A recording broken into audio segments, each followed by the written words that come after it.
entirely to the private sector market forces or to the economic developers. And no offense, I was one of them. Okay. But government leadership is what we need in partnership with the private sector to turn communities around and transform people's lives. And we need reimagining. What we need to do is to reimagine the future of what Louisville can be. It should be a destination rather than the end of the world. A place people, commuters go to sleep. And this is why we are here. So what problem are we trying to solve today? Our collective challenge is to figure out how to make the treasured ag reserve a leveraging asset that brings economic values and quality of life to residents and the county and the greater regional economy, rather than a liability that has led to disinvestments and stagnation. When the ag reserve was first conceived, decades ago, it was understood by the policymakers that the viability of the ag reserve economy would depend on a range of other activities beyond agriculture that also rely on rural and open space. Unfortunately, that vision has not been realized, and the opposite has happened in the decades since. And the local community is paying the price for that. From my days working both in Washington, D.C. and Montgomery County economic development, I learned that urban, suburban, and rural economic development models are vastly different. For example, tourism and retail attractions are much more important to a place like Washington, D.C. than to Montgomery County, which has focused more on growing industries of the future because of our unrivaled federal assets in R&D. But for this part of the county and the state, we need to carve out yet another kind of economic development model. So we need your help today to imagine what should Louisville look like in 10, 20, and 30 years? And what should economic development look like for a rural community, an edge of a major metropolis, and the nation's capital, no less? The timing for our conversation is ideal. After decades of advocacy, things are finally turning the corner. A new high school is being built as we speak. This beautiful cross lines after decades of contemplating is now a reality. And a new community center and an arts center are on the horizon. Thanks to the effective advocacy and persistent advocacy of community leaders and Fair Access Committee, in making sure our elected leaders do not forget this part of the county and Maryland. And for over a decade, the federal, state, and county leaders have stepped up and brought significant resources to this area, whether it's the streetscape improvements on Fisher Avenue, which is $4 million from Congress Control's office, or the new Riverworks Arts Center, or the decade-long funding for the Great Crushing facility right next door, which is now part of the Cross Mines facility. But at the end of the day, when you step back and look at all of them, these are efforts that are mostly project by project, without a comprehensive strategy or a vision that is widely understood or embraced. Back in 2012, the town of Louisville commissioned an economic development opportunity study by Orion Ventures, which is led by Mike Knapp. I've not seen it today, but it was a very good study. Granted, it was 10 years ago. It emphasized the need for the town of Louisville to be proactive and to own the process of economic development. That still rings true today. We know a lot has changed since then. Among them, the closing of White Ferry, right, and the post-COVID economy.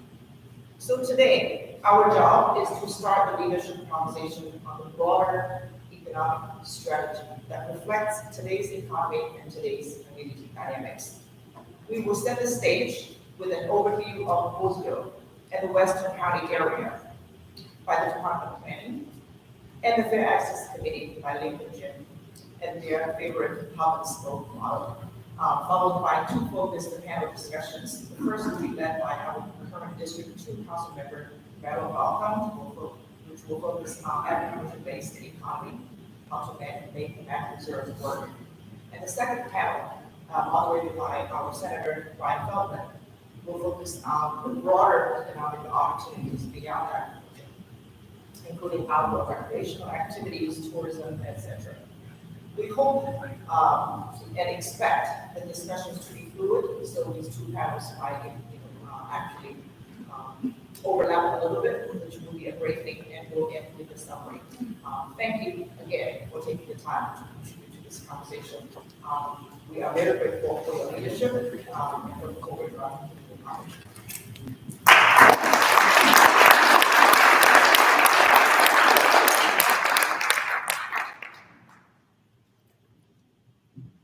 All right, you guys. Thank you, Lily. Did I read that right? That you drew some sort of parallel between Mary and Barry and me? Did I get that right? Okay, I'm just double checking. I thought that's what I heard. Before we, first of all, thank you, Delegate. That was a great start to our forum, and we really appreciate you being here and all of your hard work on this as well. You are a true partner in Poolsville, as are the rest of our elected officials that are here today. I'll get on my role here in just a minute, but I wanted to take a second right now to ask all elected officials to please stand up and be recognized. And we thank you for being a partner with Poolsville. Please stand.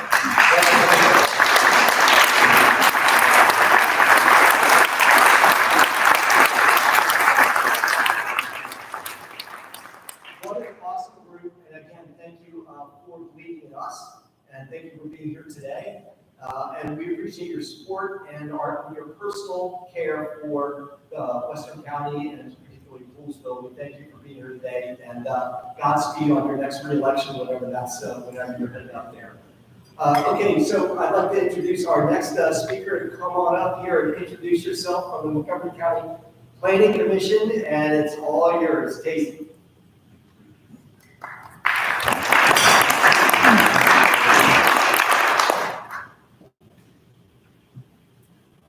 Good morning. Thank you for having me. My name is Carrie McCarthy. Carrie McCarthy. And it was really an honor to be asked to speak with you today. Next slide. I lead the Research and Strategic Projects Division at Montgomery County Planning. My division is a think tank on economic, demographic, real estate, housing, land use, and other issues within the planning department. I've been at the commission for 7 years, and before that, I spent 15 years as a consultant working on various real estate, economic development, and other policy issues for communities around the country and the federal government. As a native of New Hampshire, I have an affinity for small towns and rural communities, so it's really wonderful to be up here today. Like any opening act, my goal today is to get you warmed up and excited for the great panels to follow, provide some interesting data and food for thought, and hopefully stick to my time. Next slide. So with that in mind, I prepared a short presentation giving an overview of Western Montgomery, focusing on place, people, and the economy. I'll give some background data and provide some context within Montgomery County and the region overall. Next slide. Western Montgomery has approximately 19% of the land area, 1.2% of the Montgomery County population, and 0.83% of the businesses. So we're talking about a part of the county that has a significant portion of the land, but a very small proportion of the people and businesses. Next slide. And next slide. Going into the land use, wanted to get you oriented to the county overall. You'll see about a third of the county in green is the agricultural reserve and rural areas. Yellow is the next third, which is primarily single-family residential zones. And then we have a third for everything else. The red are our flexible commercial residential employment zones. For the purposes of this analysis, we define Western Montgomery as west of 270, cut out Germantown, Gaithersburg, Clarksburg, and then north of the Johnstown area. Next slide. And with this, we wanted to zoom in a little bit more on Western Montgomery land uses. We have in this area approximately 2,800 housing units, and just over 1 million square feet of commercial uses. You'll see the largest category in the non-residential uses is other, which includes community facilities such as schools and other government facilities. Next slide. Parks are a really significant asset that can be promoted to enhance an area. This part of the county has nearly 13,000 acres just within the boundaries, which even excludes Little Bennett Regional Park just across 270. We have the Kesher Bees Wildlife Management Area, parts of Great Seneca Creek State Park, and then of course the C&O Canal. Next slide. Many small towns and communities across the country have used bicycle tourism as an economic driver, and this area is certainly already known as a cycling destination in the county. And it's poised to grow. There's 21 miles of bike trails today, and an additional 42 miles planned in our bicycle master plans. Notably, you also have 19 miles of the C&O Canal Trail. I remember a couple Facebook groups that track people who bike from Pittsburgh to Washington, D.C. I have not done it yet, but it is a bucket list item. And so to give you some numbers, C&O Canal Park has 4 million visitors a year. A lot of those numbers come from the area closer to D.C. And the Great Allegheny Passage Trail from Cumberland to Pittsburgh, studies have shown it has approximately 1 million visitors a year. So thinking about how we can leverage this segment in between those two destinations to capture that as a place. Next slide. Transportation. It's really important to consider the transportation networks as part of economic development. We've got some big challenges with the closure of White's Ferry, and the roads here are beautiful, but this area is a little bit challenging to get to from other parts of the county and the region. And community time is both important in thinking about visitors, but also about workers and how to get workers who come from jobs here in a way that's quick and cost effective. Next slide. And last slide in this section, we wanted to take a step back and think about how this area fits into the region. Within about a day trip's drive of 60 miles, there are 10 million people. If you think about an overnight trip, about 180 miles, there's 30 million people. That's a big market of people looking about how to get them to come to Western Montgomery.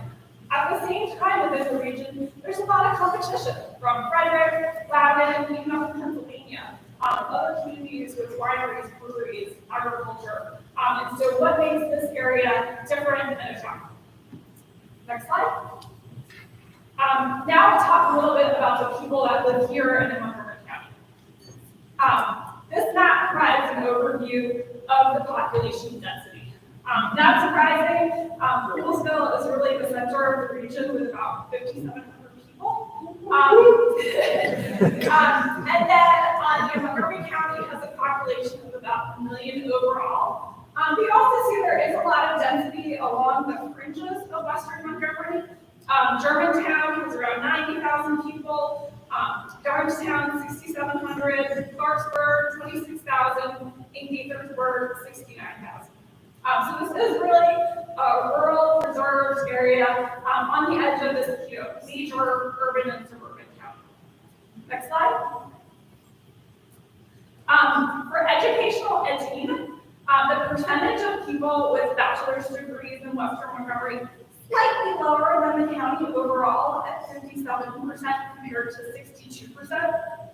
Next slide. I'm going to show a couple different ways to look at income. The per capita income, which is income per person, is slightly higher in Western Montgomery compared to the county overall, at 62,000 compared to 59,000. This area also has a much lower percentage of people below the federal, below 200% of the federal poverty level, which is about $60,000 for a family of 4. It's 5% compared to 17% overall. These numbers are adjusted based on household size and on a per person basis. Going on to the next slide. So you'll see, overall, this shows income distribution by household. And again, the percentage of people making less than $100,000 in this part of the county is much lower than the county overall. And also the percentage of people making over $200,000 is much higher at 35% compared to 25%. That said, we definitely understand there are challenges to rural poverty up here.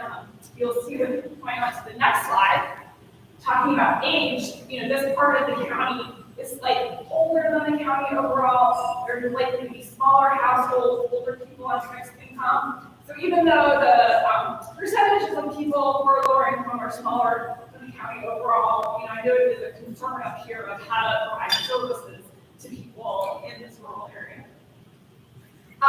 The age distribution, being slightly older than the county overall, it raises questions about the workforce.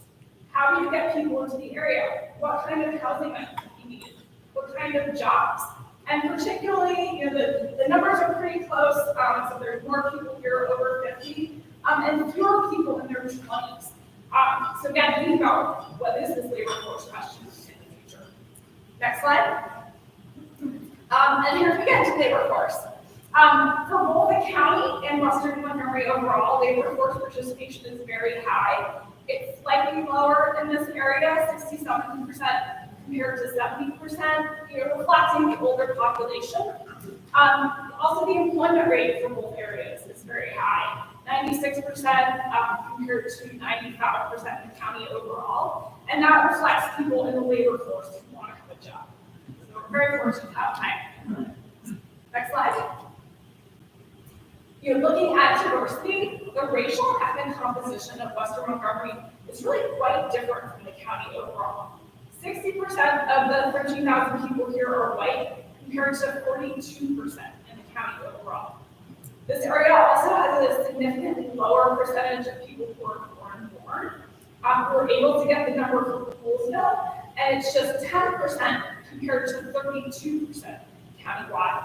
So then the question is, how do we make this area attractive to people of all races and ethnicities? And I know there has been a lot of work in that area, with growing efforts to reach out to people of color who are interested in agriculture, how to grow food that's attractive to different cultures, and support for viable farmers. Next slide. And then in this last section, we'll talk a little bit about the economy of Western Montgomery. Next slide.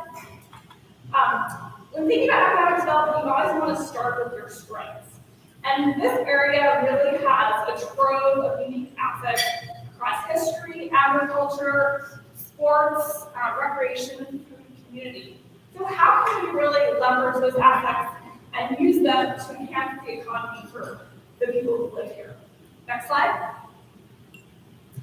Unfortunately, economic data can be really challenging, particularly for small areas, and given the structure of the economy out here. We first looked at data we have from the Maryland Department of Labor, the Quarterly Census of Employment and Wages, and that showed only 1,900 jobs.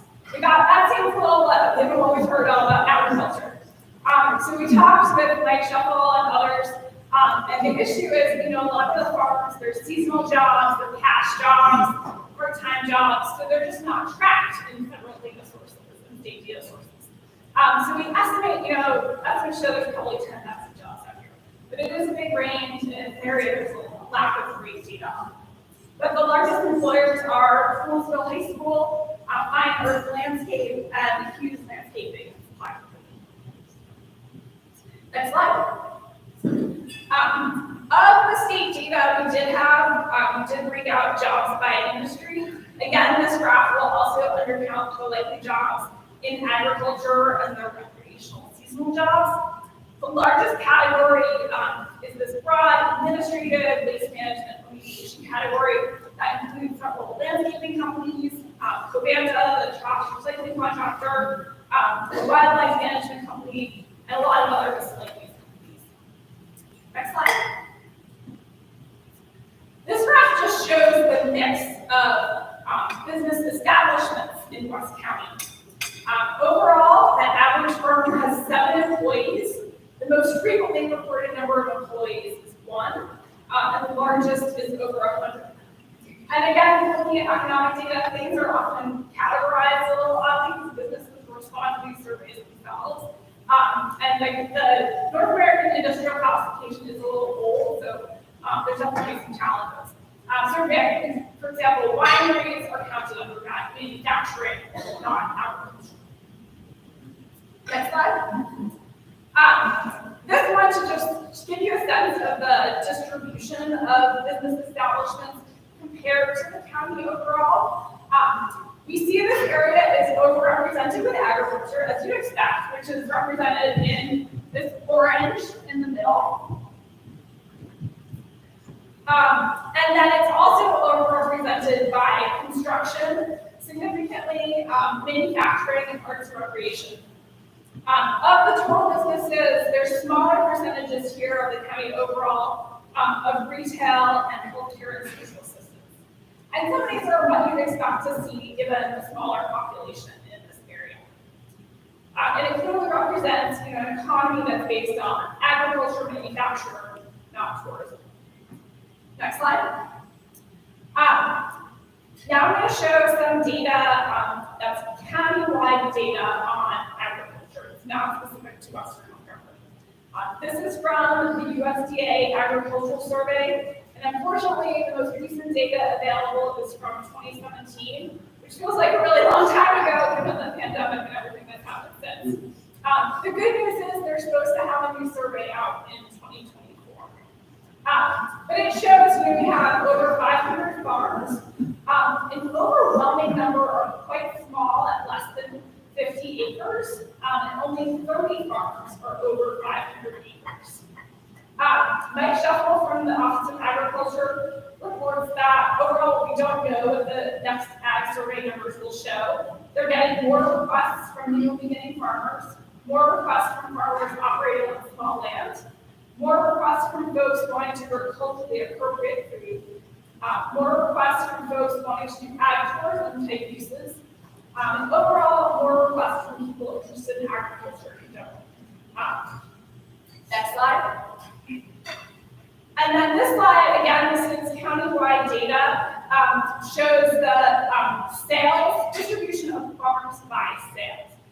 So again, kind of reflective of the small size of the farms. There's a number of farms that are making less than $2,500 a year. So these are very small, kind of hobby recreational farms versus ones that are trying to make a living farm. Next slide. This is some great data, again, from the Office of Agriculture, from their farm alcohol production report.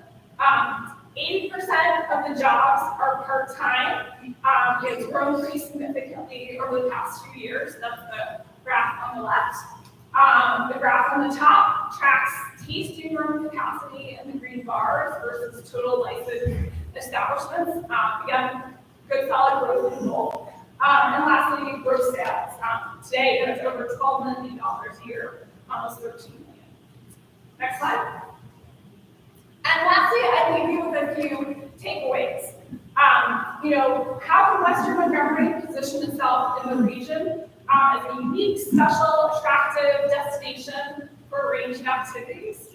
How can Western Montgomery continue to market itself to the growing and diverse population in the county and the region overall? What are strategic and efficient ways to collect additional data? More data is nice. We support data-driven policymaking. Sometimes you don't want to put the effort into collecting data that's more time-consuming than the results will work. And then lastly, how can we learn from and build on existing initiatives to support small businesses in the county? There's a lot happening in other parts of the county. One interesting work I heard out is there's been a lot of work around supporting small businesses around the purple line, and social media is the new way businesses can market themselves. It doesn't matter where the business is based, but a lot of times small business owners may not have the skills, may not have the time, may not know how to put themselves on social media. So on the purple line, there are people working with the businesses to help them become savvier in that area. And particularly in rural economies, I think that's something that could be really enhanced to help people around the region, around the world, know about this area. Last slide. And thank you again for having me this morning. Happy to answer any questions, or I know we're time constrained. You can make these slides available. There's some other research resources. Thank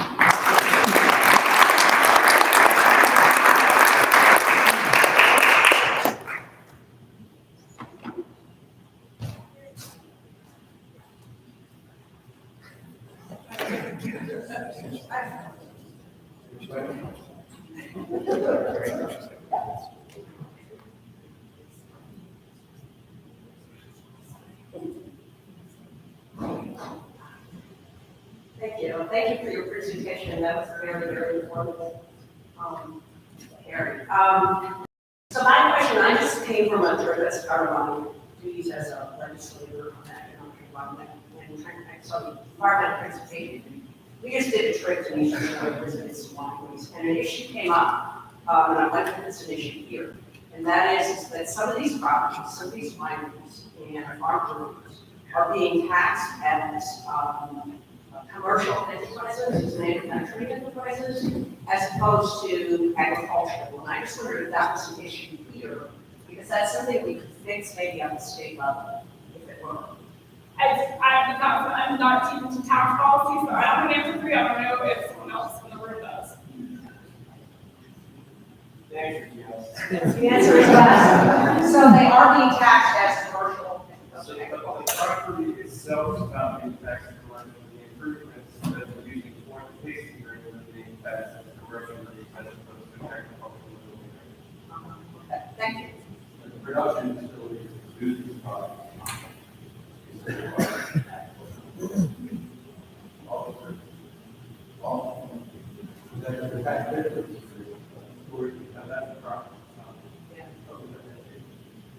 Well, the problem is it's different in different, but I think science.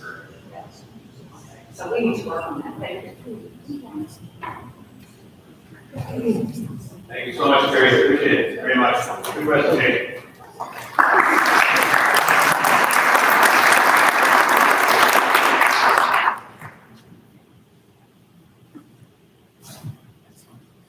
So next, we're going to have a brief presentation, basically some of the data that Fair Access has found and also reflected in the white paper that we released today. And Jim will start off with mainly focusing on Poolsville and what's going on there in terms of the town's activities and leadership going forward. And then I'll do a few slides about some of the things that Fair Access has been focusing on in its advocacy. So, Jim. Thank you, Lynn. Carrie, thank you. I told you I'd left out between Carrie, Casey, McCarthy, Anderson, and you guys, all those names should be familiar when you're talking about Montgomery County planning, Montgomery County. Anyway, thank you so much. That was very, very good. And the first time we read into Carrie's slide deck, it was just an eye-opener for many of us, Lily and myself, looking at it and pulling out some of those stats, really the first stats that we've ever seen of that nature, and that was just super interesting. So, again, thanks for everybody for being here. That was awesome. And I'm just going to focus a little bit on Poolsville, and we'll talk about some of the ways that we'll drill it down a little bit to bring you into town. We'll talk about how things work here. Go ahead. Put my phone rings right up to that. All right, so that's out of Poolsville. Funny statistics and initiatives we do know about, and that we find out here in the next slide. Check out our little snapshot here. These numbers were surprising to many people that kind of keep an eye on Poolsville. First one is population. Yes, we've cracked the 6,000 mark. So I'll give you some really funny stat here about this. And many of you guys know I'm in the real estate business. I encounter people all the time to talk about the growth of Poolsville. And oh my gosh, Poolsville has grown so much. And why is Poolsville growing so fast? So I'll give you a stat. In our initial, in our census of 1970, we had 350 people in town. In our census of 1980, we had 3,500 people in town. So in the 1970s, we gained roughly a little over 3,000 people. We haven't gained 3,000 people in the 43 years since then. Poolsville is a slow growth town dedicated to it and really asked for by our residents. We have a little less than 2,000 homes. We have sidewalk path, walking paths of 22 miles of it, so you can come to Poolsville and walk all day long if you want to. Look at all the parks. We have 14 parks. We have a skate park, we have 4 baseball fields, 6 soccer fields, 8 pickleball courts. Listen, if you're going to run for re-election, say you're going to build pickleball courts. That's the way it works.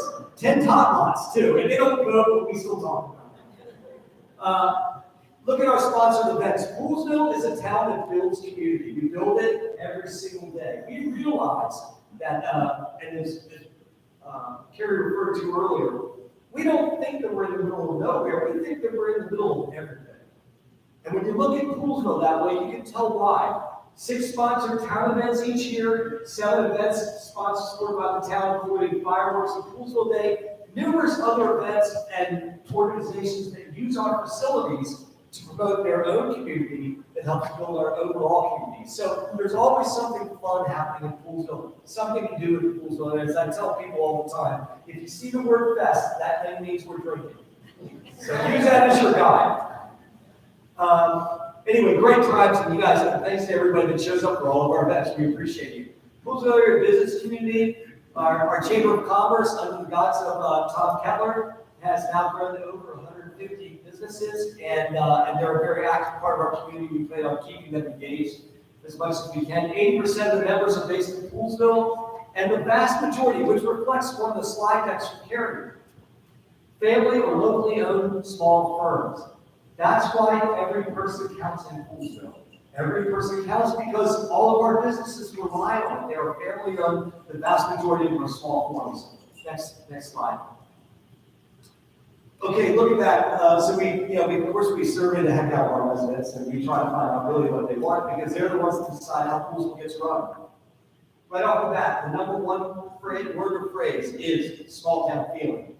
So, the quickest way to get unelected in Poolsville is to say you're going to build housing developments all the way from to our borders. That's the quickest way to get unelected. This shows you why. Small town feeling. Everything else is pretty self-explanatory. Neighbor area, hometown, family-friendly, rural country, restful, peaceful, friendly, and safe. That's something where we pride ourselves on here in Poolsville. Next slide. Here's some things that we're working on. The master plan adoption. So, you have a white paper in your hands right now that's been developed by Lincoln and the Fair Access Committee. Get a chance to read it. I would consider it to be a great alternative piece to our master plan, which our planning commission is rolling through right now. They'll have that together. We'll have 2 companion pieces that really talk about Poolsville beyond county. Streetscape. Lily alluded to it with our Congressman Trone working hard for us to get us a big grant that's going to remake all of downtown Poolsville. We plan on putting it to work and we'll be starting soon. Don't mind the construction and everything else that's going to be going on for a while, but it's coming and it's going to be awesome. Historic West End support. So, this is a phrase that I created about 10 years ago where I called it our Historic West End, and most people were like, okay, is the West End White's Ferry? Or, how far west are we going with this? No, the Historic West End is our downtown area where is now anchored by our great group and our great company, Local. Sandy is right here. Let's give Sandy a round of applause. Sandy and Dave have created a special place for us, and in the process of helping us create another special place. The Arts and Performing Arts Center known as Riverworks. So keep that on the radar, people, it's coming. The community center. So we've heard some great things about what can happen in the community center. This is something that we knew we needed, and we knew we'd be able to make a case for why we needed it, but we've had the case made for us. If you get a chance, to speak to any of our students at Poolsville High School to hear about the need for our community center and the need for a safe space, and the difference, one of the main differences between Poolsville and any other school in the county is that we have about half our students come from other places, and they need somewhere to go between school and the other activities that take place at night. We heard it very poignantly from these students. So that's just one of many reasons, but we trust our county government, we trust our county executive, our county council members. We're looking for this funding. This is just an important piece of our puzzle, period. Year-round pool. All right, so I mean, it's Poolsville, right? We should have a couple of our own.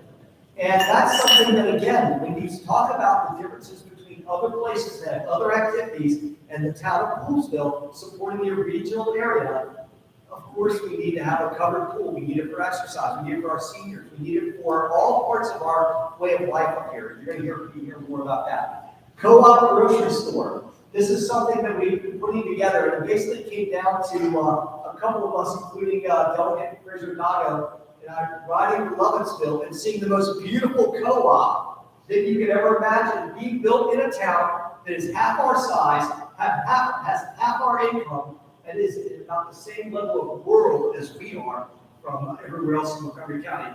If a town like Lovettsville, supported by Loudoun County, can have a co-op, why can't we? Why shouldn't we? We're in a food desert. This is something that we're working on. We're going to need everybody's support for that. We're going to build a bouldering park. We've got a grant for it. That's going to be another cool place in Poolsville to be able to do exercise. And the town of Poolsville, in a recent restructuring of our front office, is moving towards hiring a full-time economic development staffer. It's not coming out in this budget, but it's coming. Remember, we were the first town that had a full of our size that had a full-time event coordinator. So if you want to make a community, you got to dedicate the funds to the community. Poolsville has always done that. We definitely plan on continuing to build community and figure out ways to reinvent ourselves. Next slide. That might be it for me. Nope. Okay, look, the stuff that we have going on. Recent opening of Crossvines. Is this unbelievable or what? Let's hear for Crossvines. Thank you, Miller. Thank you, Dale. Thank you, county, state, for bringing this to us. We plan on taking big advantage of it. The streetscape plan is coming. We're going to have a nice gilded road to get people to Crossvines. That's coming. The Center for the Arts and Performing Arts at Riverworks, unbelievable, thank you, and you have all of our efforts and dedication for that. Reopening White's Ferry, God, do we have to start talking about that? Why isn't it open? Come see me afterwards if you want to hear me right in person about this. But thank you to everybody for their efforts in trying to do it. New community center with clinic space. This is something we need. We have one doctor in Poolsville. How do we take care of our people, right? It's about people. Thank you, OneCo, for stepping up to the plate like you have. We appreciate it. We're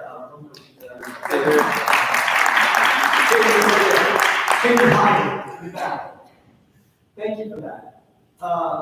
Covered swimming pool, we talked about that. Here's another thing too that I think you guys are going to find really interesting. The National Park Service master plan for White's Ferry. Of course, we have a guy, John Wolf, who's amazing, who goes to every single meeting, keeps us informed. And they're going to change things down there. We need White's Ferry to be a part of that too. So big investment's going to take place down in Seaman now. Next.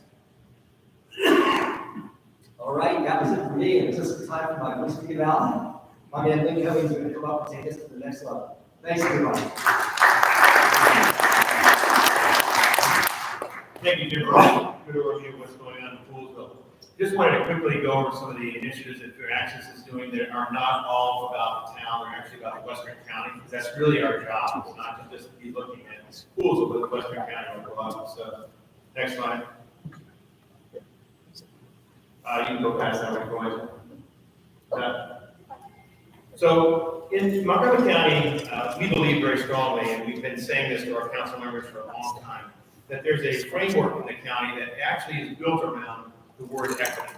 I think the county believes in that and their policies and how they form their policies. I think they really do try to come up with policies that reflect that. In our area, there are 4 inequities the way we see it. Hidden need, isolation, a lot of that, I'll talk about in a second, goes to some work that WAMCO's been doing, distance and lack of population. Now, lack of population to us is an asset too, because we obviously don't want to have large numbers of people in this area. We don't want a huge development. That's not the purpose. But in terms of whether we get services, it makes a big difference. The county's metrics are not based on a population of 12,000 people. When we tried to get a community center, the first thing we heard was, we do community centers based on 30,000 population within a 5-mile radius and 30,000 square feet. None of those fit us. So we had to come up with a new way to look at it. And fortunately, the county has been adapting. We actually now have what's called a program of requirements, which is actually the design and looking at how a new community center would look. That's actually underway. So really some good progress has been made. But if you look at other things, and one of the points that Carrie made, and I think it's a very good point about the number of Hispanics, for example, in Poolsville, and if you look at the number of people that are below poverty, there's an old saying, statistics, damn statistics, and lies. And I'm not saying Carrie's lying. What I'm saying is that the statistics can actually hide some of the underlying factors that really are occurring out here. A good example has to do with what I call hidden needs. WUMCO has been doing a series of clinics, and when they do those clinics, we are seeing lots of Hispanic families coming to those clinics. A lot of them live out in the western part of our county on horse farms and agricultural establishments. I've been out there delivering food. They're living in small trailers by themselves a lot of times.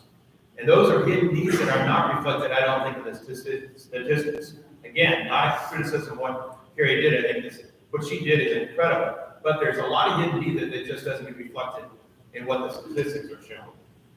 So, next slide. And this is another example of that. And I don't think at all that Carrie's wrong in the statistics, but also if you look at census tract data and if you look at households based on 2 people per household instead of 4, for example, which the federal government uses as its standard, you'll actually see that in the Dickerson census tract and the Poolsville census tract, you've got much higher numbers of people that are living below $50,000 income.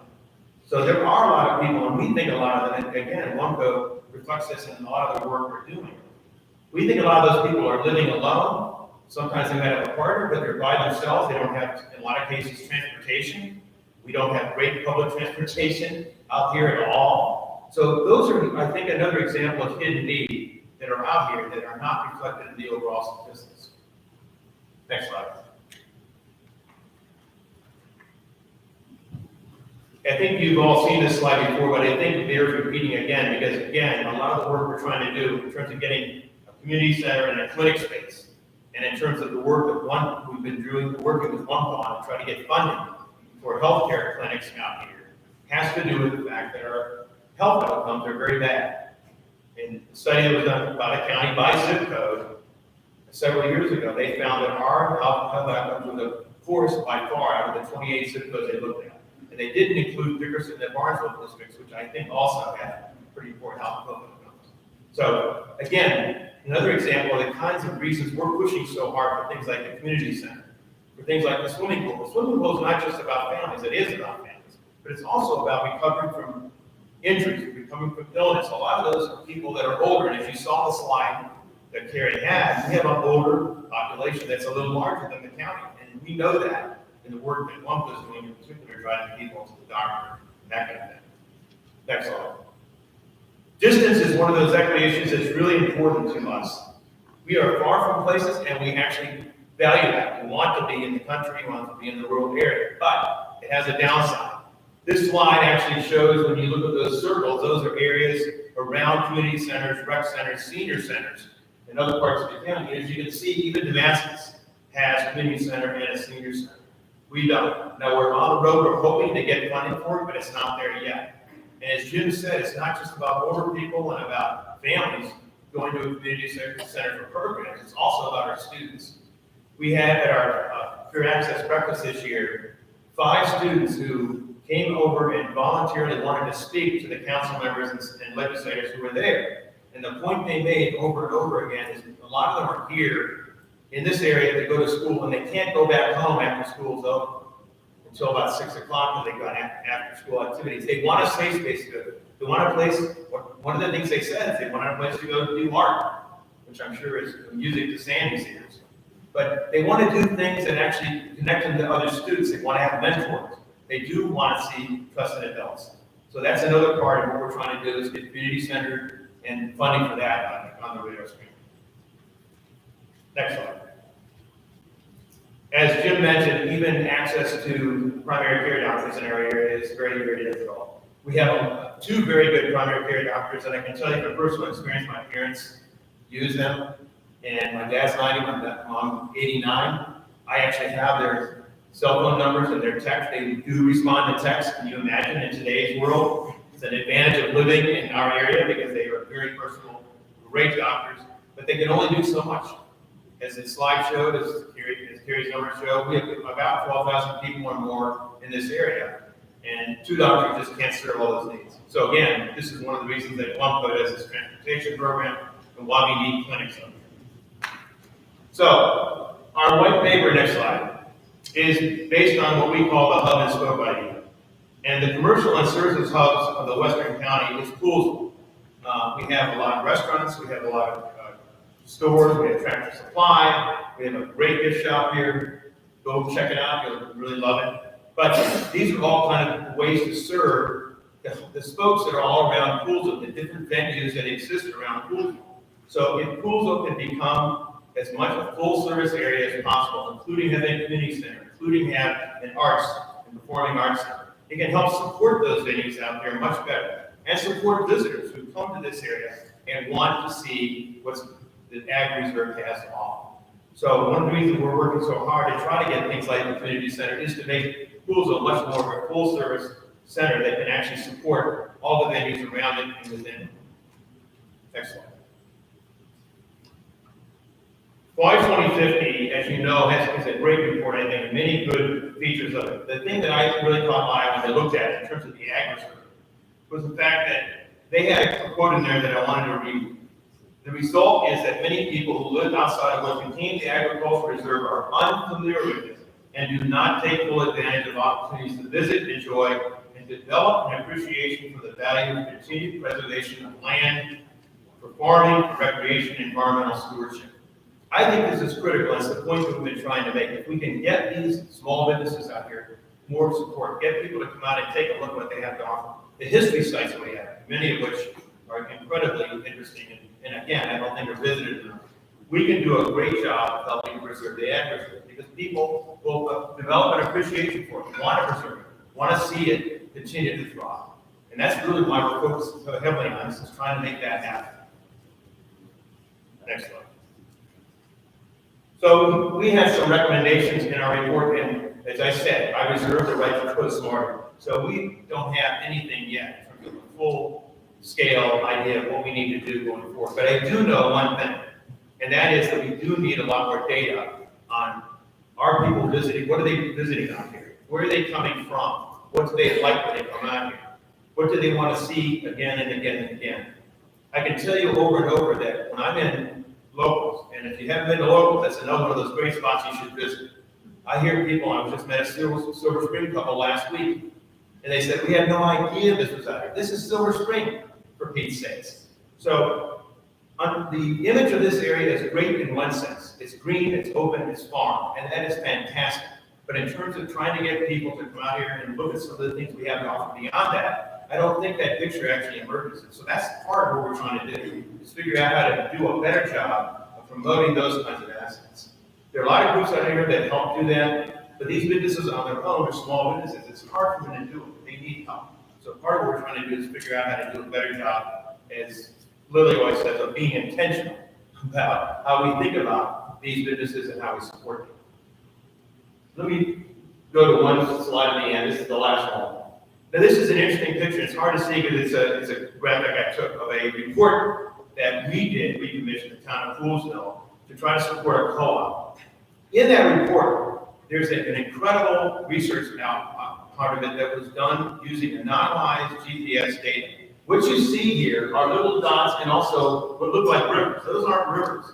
Those are people making trips to a grocery store. In this case, it happens to be, I think it was the Safeway, which is down in Prince Orchard. What you're seeing there is actual real-time data of people going from Poolsville. You can see the small blue lines up in Poolsville, the little dots out there. Those are people. Their cell phones, anonymized, so we don't know who they are. But we do know in some cases how much they're spending because it's attached to a cell phone account. That data can be purchased. You can actually use it to get a better picture of what people are doing. In this case, you can see where the blue is, where those people are coming from and where they're going to. Here's the interesting thing. As we did this study, we had no idea how many visits people were making out of town at grocery stores. We knew they were probably going every week. But they are spending $500,000 every week outside of Poolsville at grocery stores downtown. We lost our grocery store back in 2012. A family-run business that was fantastic, but they just couldn't compete with some of those grocery stores downtown. And this is why it's so important, because it's not just about getting people to have a convenient way to get groceries. It's also about trying to make sure we have a business here that can actually support our farmers, because a good co-op can do that. That's what they do. They work closely with farmers and local grocery growers of crops and so forth. But also what they do is employ people, and they also pay taxes. So having a business like that is an economic asset to the town. And this is another thing we could do, I think, in a broader scale for the Western County, is to have a study like this done on what are people doing in terms of visiting assets in the agriculture. What are they looking to? Where are they going to? And what kinds of things do they want to see out here when they come out? So that's just one idea, the kind of thing we could do and start building on that with strategies and purposeful looking at ways to support these businesses. So thank you very much, and I think we got about a 10-minute break to the next panel. And glad you're all here, and I hope that was helpful and the overview is something that will stimulate further discussion. Thank you.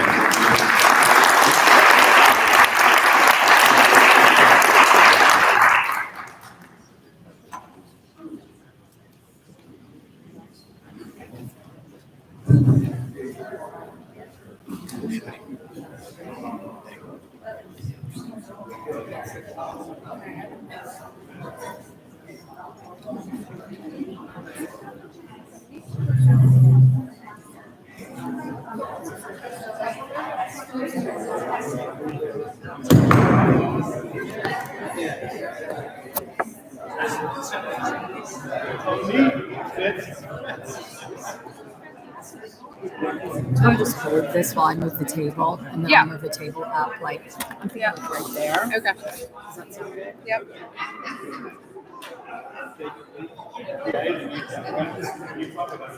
How are you, Jeff? Good to see you. How are things going? Quite well. Yes. Yeah, you staying busy? Too busy? Alright. Woo, just trying to get these lines. That looks Actually, there we go. Yeah, that's better. Oh, is that better? That looks better. Maybe we can move this back. Yeah. Yeah, definitely.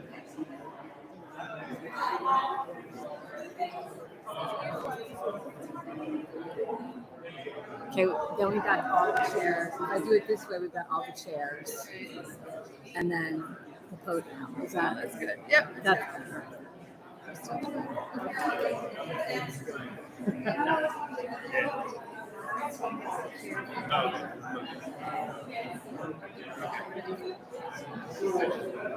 How do you think social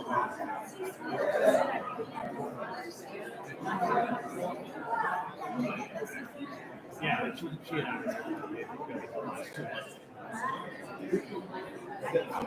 The key point is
I'll just pull it up in a tab, so I'll have it ready to go. Pull it up in a tab. No, I got it. I got it.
Okay, everyone, we can take our seats again.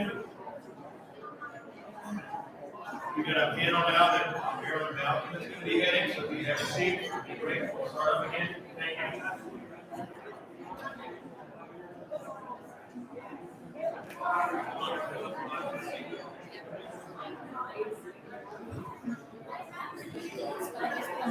Good morning, everyone. I'm here to meet our panelists coming up, please.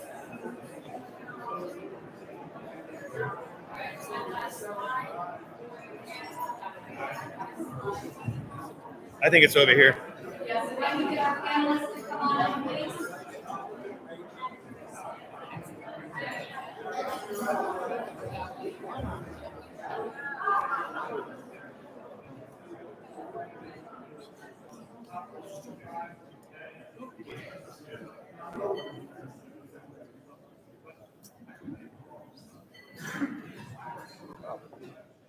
Is Alex in the room? Oh, here he is. And Sarah Rogers.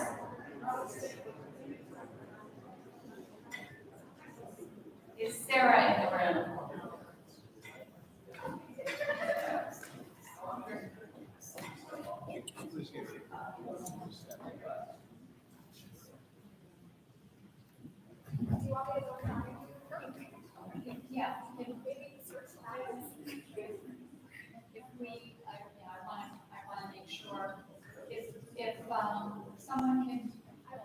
Sarah Rogers is still here.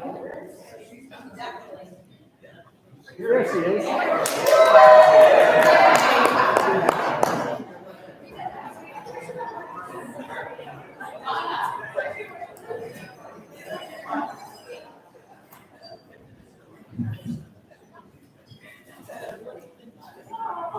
You just are making an entrance.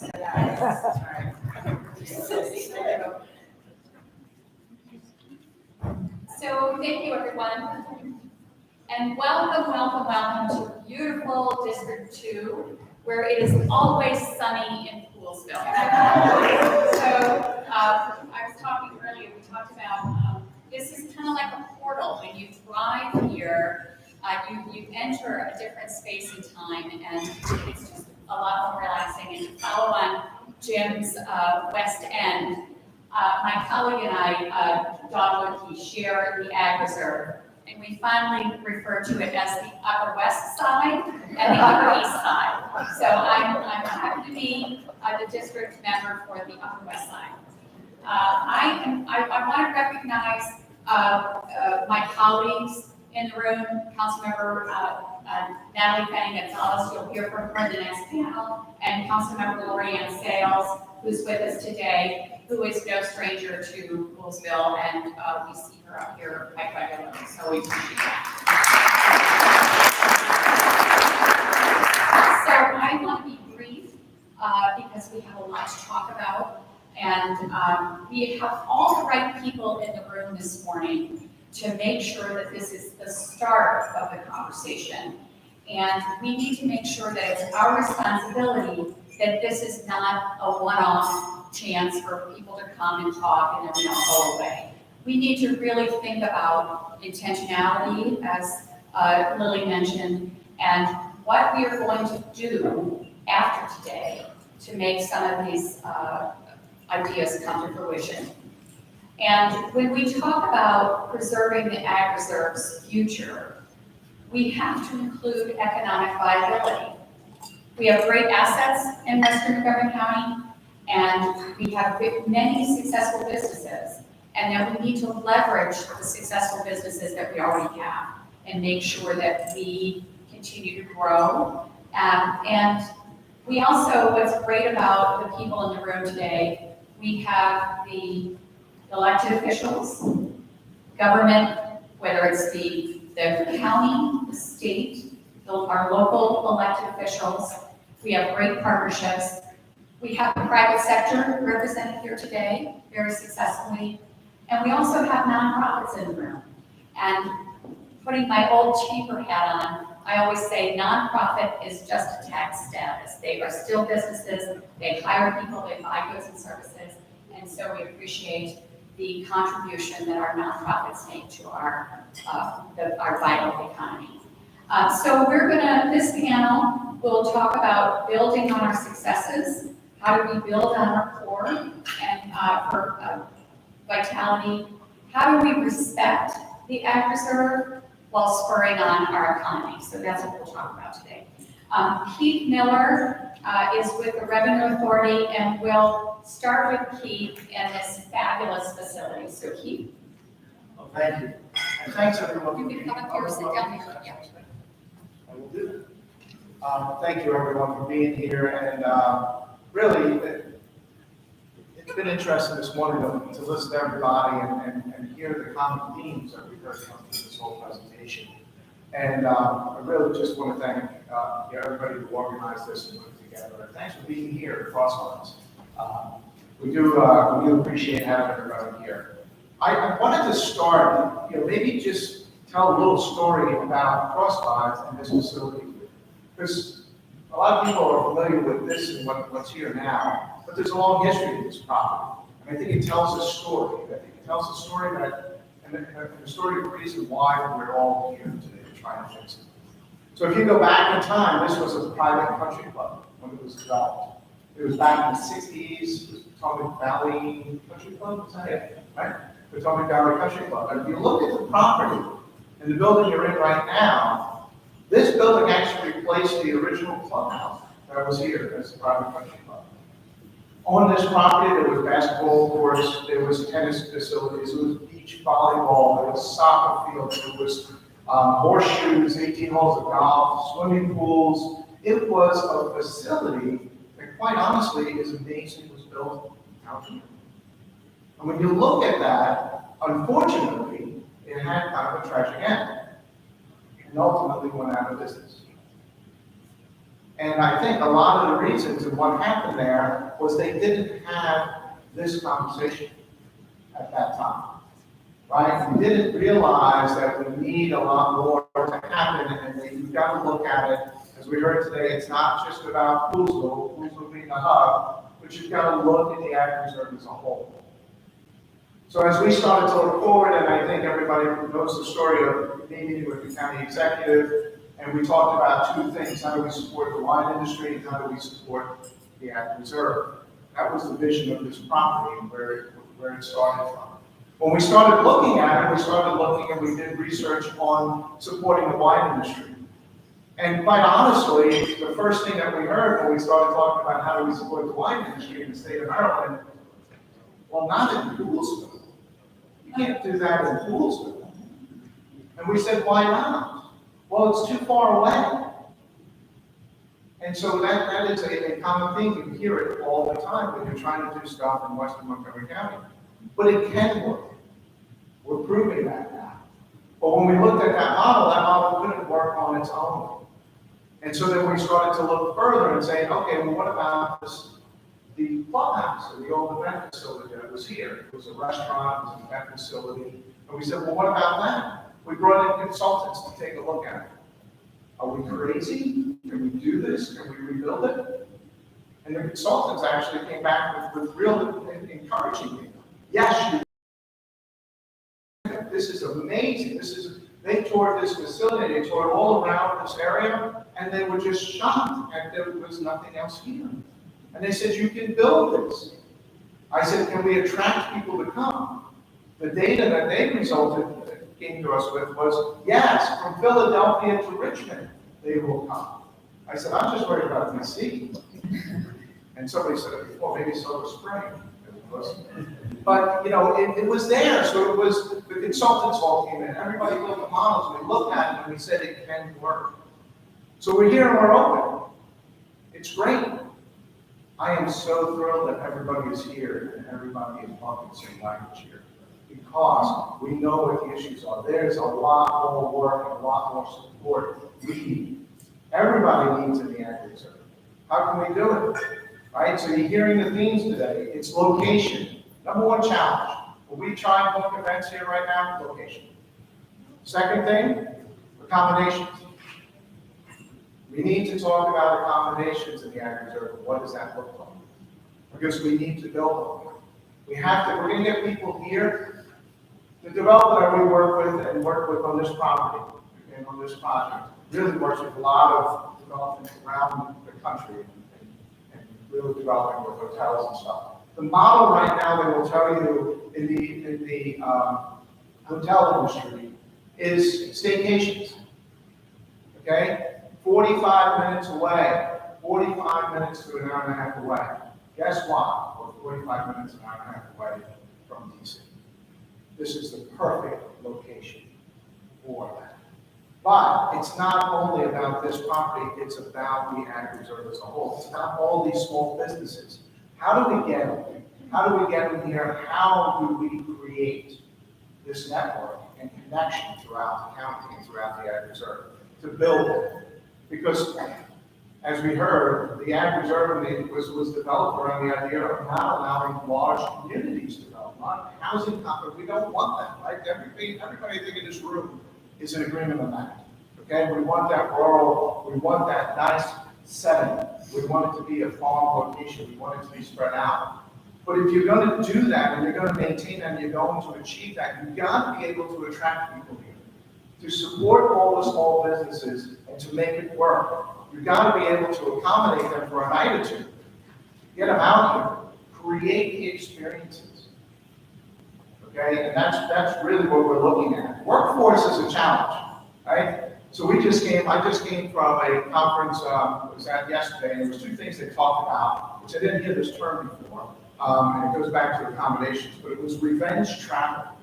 I heard about this, revenge travel, right? So it was the buildup from COVID, and everybody had all this money, so it was this revenge travel. Well, the word is that is ending. It's supposed to be ending in the next quarter. And so that's when we need that accommodations. That's where the staycations are going to come back into play, and where that is. What I'm really excited about is what this area has to offer. Workforce is another challenge. We hear it, we know it. I can tell you there's workforce challenges in Bethesda, there's workforce challenges down county, there is workforce challenges everywhere. But put a small business in the middle of the ag reserve, and you've got triple pay. So how are we going to do that? Our workforce needs public transportation. They need to get here. They need to be able to get here. How do we address that? What does that look like? These are the answers and the support that we need. Public transportation, you talk about transportation, it's been mentioned numerous times. What White Star comes in when it comes to transportation. And also that market. What people don't realize is that market it's about getting people from Virginia here. We know that they come here, but it's also about getting a workforce too to help us. Okay, we need all of that to work together.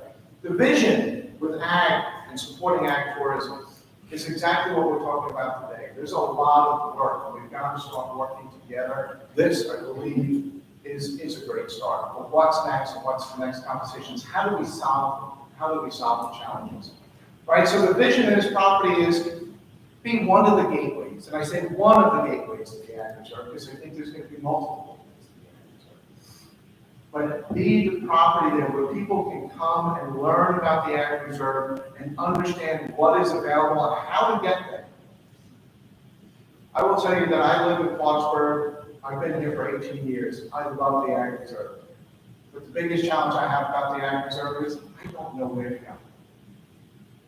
I don't even know what's here. I've been here 18 years. Locals is here. I know, I love it. But you know, it's about where do we go? How do we get there? So we've got to, that's step number one, is education. We need facilities like this to be that gateway. We're working with Visit Montgomery to try and figure out how do we do that? How do we create that one stop where people can come in, understand what businesses are available and when they're available. And then it's about creating experiences, right? So we need to all work together in the small business standpoint. We need to work together to kind of promote one another.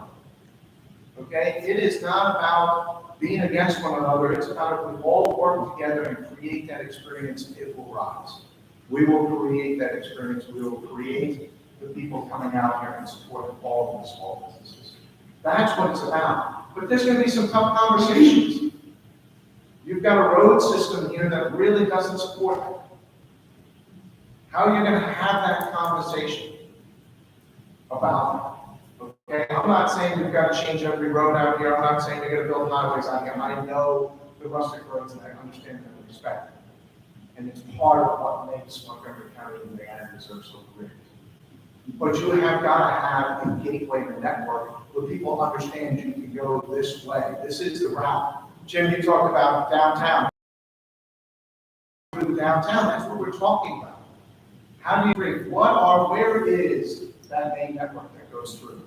Okay, and how do you get people there? Yes, you're going to have to make rights and lefts off of that and down into the really, okay, I've been in plenty of these facilities where there's gravel roads. People don't mind that in the last couple steps, but you've got to create that network to get them around. You've got to create that network of public transportation. You've got to create a synergy with all of us in the ag reserve, all the small businesses so we can promote and work off of one another. So there's a lot of help, there's a lot of work that needs to be done. I'm glad we're here today, and I'm going to turn it over. Thank you.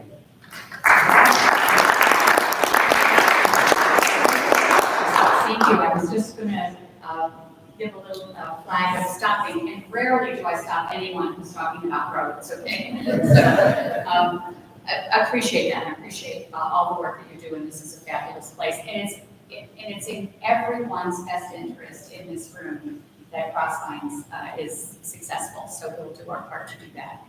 Next, we're going to have Alex Markov from Kaleva. When we talk about a successful business in the ag reserve, I think that we need to look at Kaleva and all the work that they've done historically and what their plans are for the future. I'd be interested in hearing what we can do to help you grow and succeed. And talk about a moment in time. This week is probably one of your busiest weeks at the Haunted House, at the Haunted Fields, right? First of all, Lynn told me for a t-shirt. What a great conversation. And I can't say I prepared too much, but I was talking to Bob Sissel earlier about him out on that porch yesterday. Last night, looking at the stars, and it made me think about one of the things that I love about, having raised a family down here in the agriculture and living on the farm that we do, is just these wide open spaces and these beautiful stars that see at night. So many of the groups that come out to our farm, and so many of the families that come out to our events, I'll hear that often. Look at all the stars that I see out here in Montgomery County Agricultural Reserve. And I take a lot of pride in all the people that come out to the farm and are able to connect with that, being in the outdoors and also seeing the beauty. And so this conversation of how to protect it, just seeing up on the screen this plan for thriving in 2050, it makes me appreciate that we are today having this conversation to plan for protecting this beautiful outdoor space. I grew up in Dargestown, and as a kid, I only knew Dargestown East. I went to school down in DC, and Poolsville was just barely on my radar. I had a dirt bike, every now and then I'd ride out here in Poolsville and visit Staws and Bassett's and get a little trouble out here. And little did I know that, that all of my life so far would be spent out here in this beautiful area. My parents and my grandparents in front of them ran camps. And so in the early 90s, when I started Kaleva, I thought, we're just going to buy some land during camp. And let me tell you, that did not happen. And I look back on it now, and all the challenge that we ran into in the early years, and still some of the challenges today. But I look back on it, and I actually thank a lot of the groups that said, "What are you doing? That's not allowed. We can't do that here." And it really, in many ways, helped form and help steer Kaleva to where it is today. Today we have 5 different locations. We work with about 700 kids a day, mostly out in the DC area.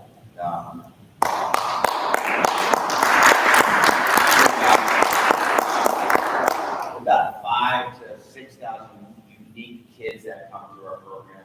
I mean unique is different than the kids.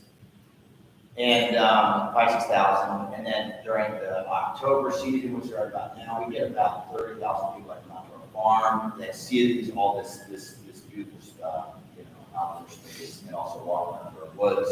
Get a little scared before they head back downtown. That's scary. But in the early years, for sure, working with George Kephart and Nancy Dasik and Kaleva being based out of Johnstown Park for so many years, as we kind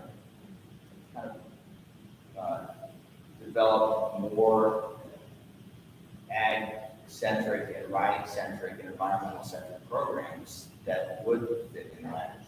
And in so many ways, I think it was such a blessing to run into some of the challenges that are about because it really has created what we are today as, a working farm where we are, processing all of our proteins for our foods, growing a lot of our vegetables for our foods. We have a lot of farm people, events.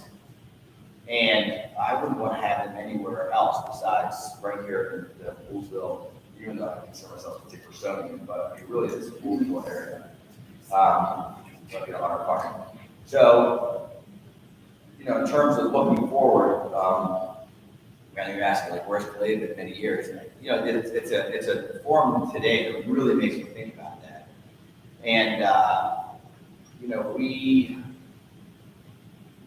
are, you know, we love what we do, but we want to keep doing it. We want to keep doing it for more kids. We love getting kids outdoors and adults. And, you know, we love filling our buses. And we work with about 200 schools in the DC area that come out, not necessarily to our farm, but into one of our different locations. You know, they spend time outdoors. They build their confidence and their self-esteem, their mission. And they get a little bumped up, a little scraped up sometimes because they're out the river with us.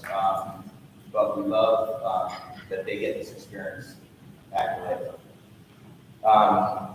So I wish I could come up with something specific that we're going to do in the next number of years. Yeah, we're going to keep building people's confidence and their self-esteem during the spring and the summer, and then in the fall during the Encore season, we're just going to take it all away. And then we'll cycle the next year and start all over. So early here in my, getting to Poolsville, I kind of felt like an outsider for a while, but Link's dad pulled me aside, put his arm around me and said, get involved in the community. And Ray has always been a mentor of mine, but it's just, to me, I really appreciate that advice. And I think it's, today, some of our staff serve under the Chamber of Commerce and are involved in Poolsville and some of that. So we just want to be part of the community. We want to be involved in the community. We want to see Poolsville thrive. And we love all of our Poolsville, campers, parents, or clients, but also we love that so many people come from outside of Poolsville and drive through and hopefully stop and get delicious coffee at locals, and we'll eventually participate in Riverworks and, to be part of this community. The other day, I called Bernie up to help me plant a tree, and that's just the kind of community we have. He was there in a minute and said, hey, come down. So, love being part of the community. I don't know if I answered all your questions, but we're not going anywhere, and we're going to just keep on doing what we're doing. Thank you for including me in this conversation. I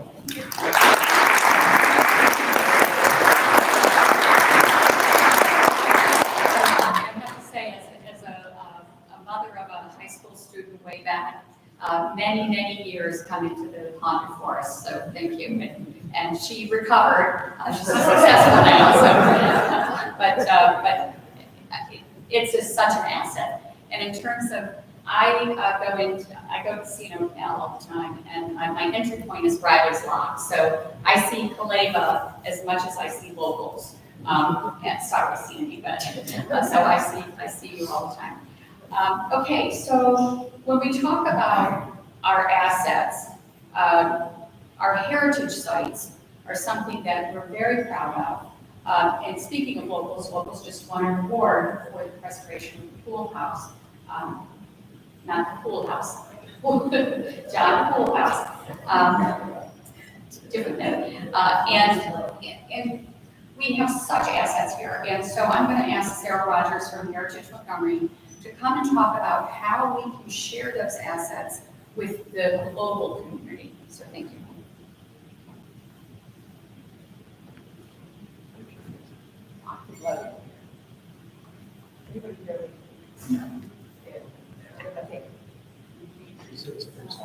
You just have to hold it close to you. In my face. Okay, got it. Okay. Well, first of all, thank you all for coming out here.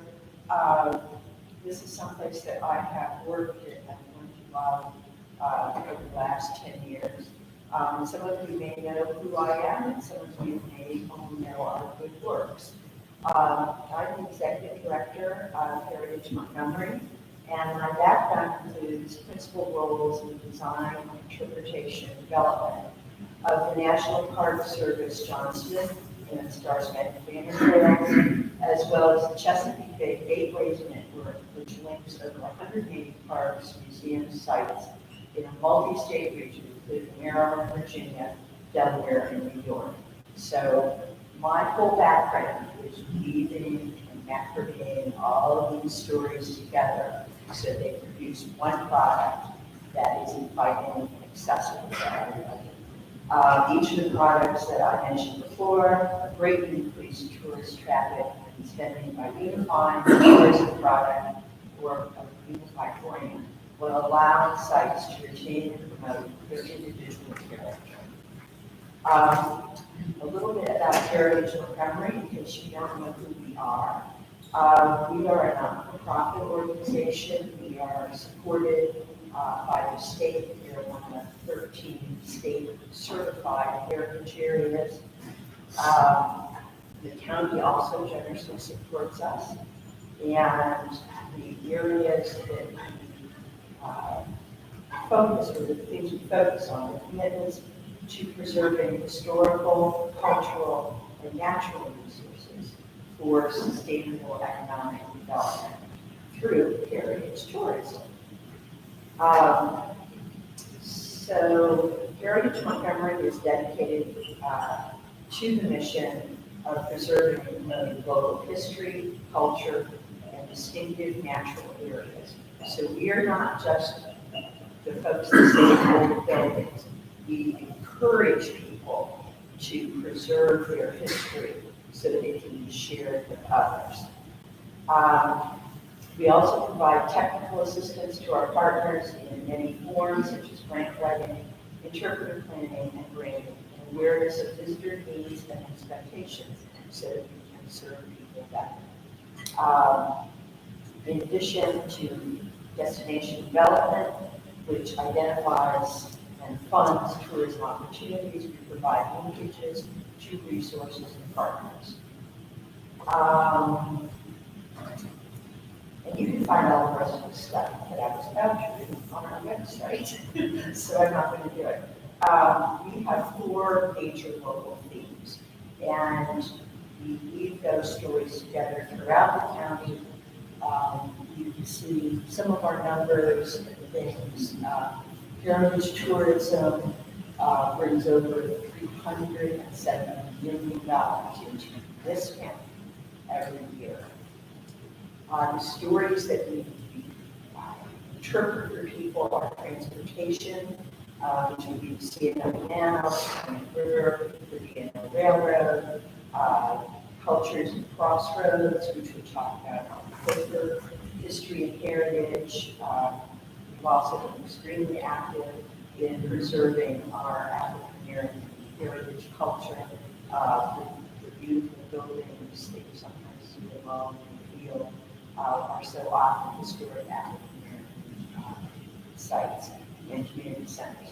Hopefully, we will get funding in the near future to undertake a project that is researching and including our indigenous culture into our local culture. The agricultural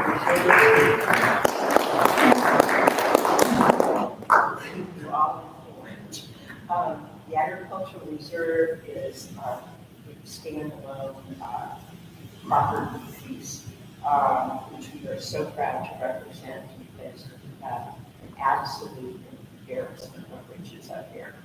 The last thing we have are the Montgomery County's past, which are some of the worst sites, the Slippery trails. We do a lot of trail images throughout the county. Over the years, Heritage Montgomery has invested over $1 million in the Poolsville area and considerably more in the Ag Reserve as a whole. Some local projects that have funded include the band shell on Commons, the John Poole House next door to locals. I don't want to be the only one not mentioning locals. Yes, local wayfinding, streetscape design. We've also put funding into the old bank building. We worked closely with White's Ferry during the interpretive panels there, linking the C&M Canal visitor to White's Ferry and directing them into Poolsville. We also are very proud to have been substantial partners in the restoration of Sugarland and Warren African American historic sites.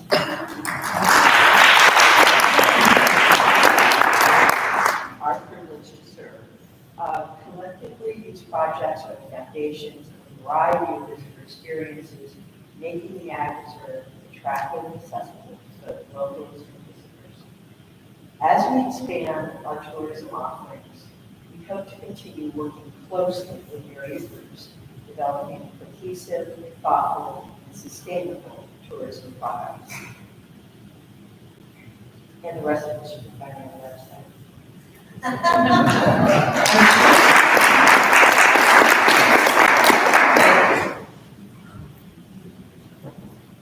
Thank you, Sarah. So many people know about the farm tour, not as many know about the heritage tour. I try to do something new every day, and so when those kinds of things come up, I love that tour, and so thank you for putting that on. So when we talk about the economic experts in the room, we have with us Knight Findlinger, who will talk to us about from the historic Medley district. And I think it's a great opportunity to talk about how do we weave our past with our future and do that with respect. So Knight, if we could talk to us. Thank you, Marilyn. I am here officially in my capacity as board chair of Historic Medley District, and we operate 3 remarkable historical properties in the Ag Reserve. The John Poole House next door to Locals, the oldest building in the city of Poolesville, 1793. The old Poolesville Bank, which was for a number of years the town hall of Poolesville. And the Seneca Schoolhouse on River Road in Seneca, which is visited each year by my back-of-the-envelope calculations by 3,000 school children from all over the region, not including Pennsylvania, West Virginia, and DC, and homeschoolers, private schools, public schools, 3,000 children, their teachers, their parents. Visit this remarkable living history 1880s school experience every day.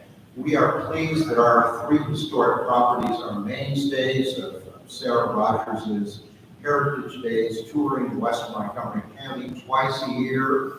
On Montgomery Heritage Days, all of our sites are open, staffed by docents, and heavily visited by people doing that circuit around Montgomery County.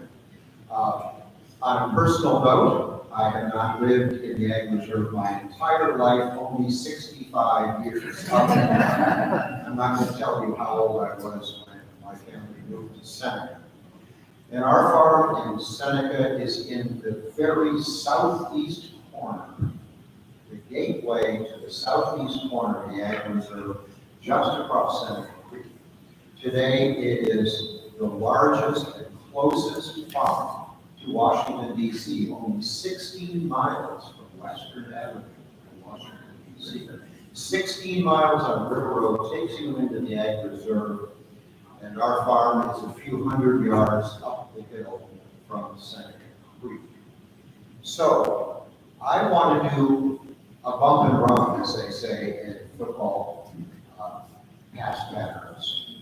And I want to amplify something that Keith said earlier, and Keith and I did not compare notes about the theme of our remarks.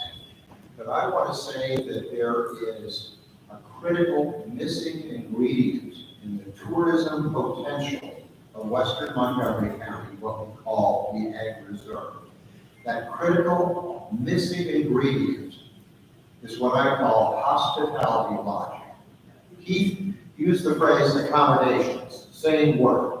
Commercial hospitality lodging that enables a visitor to stay for the weekend. Our entire tourism industry today in Western Montgomery County is based upon day trippers. The message is come and visit our wineries, kayak with Galeva on Seneca Creek in the Potomac River. Take our country artisans and craftsmen and painters tours of the region. Visit the farmers market, visit historic properties, and then go home. Because you must go home. There is no place for a visitor to the Western County, the Ag Reserve, to spend the night. And I tested this. I Googled the heck out of this. Pardon me? house in Edwards Territory. Thank you. Thank you. A reference to the Canal Borders program of the C&O Canal Trust. I am a huge fan of the Canal Borders program. I have visited and spent the night in several outhouses on the C&O. Thank you for catching me as a journalist. I try to be more accurate in this regard. But in general, there are no tourist-friendly, attractive, small-scale, historic lodging opportunities in the Ag Reserve. So my movement shows that all around us are competitive heritage zones all around us. Frederick County, Upper Loudoun County, Waterford, Hillsborough, Loversville, Purcellville, Frederick, Middletown. All of these communities have small-scale, attractive, appropriate lodging opportunities for tourists. Bed and breakfast, not Airbnb, but the original bed and breakfast concept of a hosted staffed small inn. We need accommodations like this in western Montgomery County. Washingtonian Magazine several times a year does one of the most popular newsstand issues. Great weekend getaways. Try to find anything in Montgomery County in their great weekend getaways. A great weekend getaway is a combination of things that tourists can do, the sort of things we've been talking about today, we'll talk about more. Good restaurants, some of them in the countryside, not just in Louisville, and especially attractive overnight accommodations. That constitutes a great getaway. We don't have that package. I'm not talking about a Holiday Inn, I'm not talking about a Motel 6, I'm talking about appropriately scaled accommodations. Why do we have none of this today? We know the demand is here. We saw this just earlier in the number of people who live within an hour of our region. The demand is there. Let me say that it is challenging to do business in Montgomery County if it requires any flexibility, creativity, adaptability, and some accommodation of existing regulations. A small inn, a country restaurant, these are commercial enterprises. They're zoned commercial. We need to look at our land use policies, and if we're serious about tourism promotion in the western county, we have to work together with creativity and flexibility, special exceptions, things of that sort. Another big issue, of course, is sewage treatment capacity. We don't have public utilities out here. We don't want public utilities out here. That's the core of the Ag Reserve concept. But there are new technologies that can make this possible. Montgomery County has to look in the mirror. Montgomery County Parks own two highly underutilized, valuable properties that have tourism and especially accommodations potential. The county owns Pool Store in Center and the historic Upton Darby House next to it. When a new use for Pool Store was under consideration, Alex, I believe that your company was interested in doing something at Pool Store. The lease there ended up staying with an incumbent, a farm supply company, and still is. The Upton Darby House next to it, I guess it's a rental house. It would be a fabulous small bed and breakfast or country inn next to Seneca Creek, next to Pool Store. In Bellsville, the county went to enormous expense to move the historic Darby store a few feet back from the intersection. Still owns an historic, attractive, spacious house right next to it. Nothing is happening in this once vibrant crossroads, village crossroads of Bellsville, where we also once had an interesting little restaurant called Spas. Nothing happening there now. That store, the adjoining house, could be a hospitality hub in a rural village called Bellsville, but it requires some imagination, some flexibility, septic sewage capacity, and things of that sort. We look forward to working with the county staff, planners, and elected officials on creating this missing link in the Western Ag Reserve, appropriate accommodations that will enable the tourist not to be the day tripper, enjoy our sites and then go home, but to stay for a weekend, a Friday, a Saturday, a Sunday, spend more money, do more things, and help make this the vibrant region that we all want it to be. Thank you. Thank you.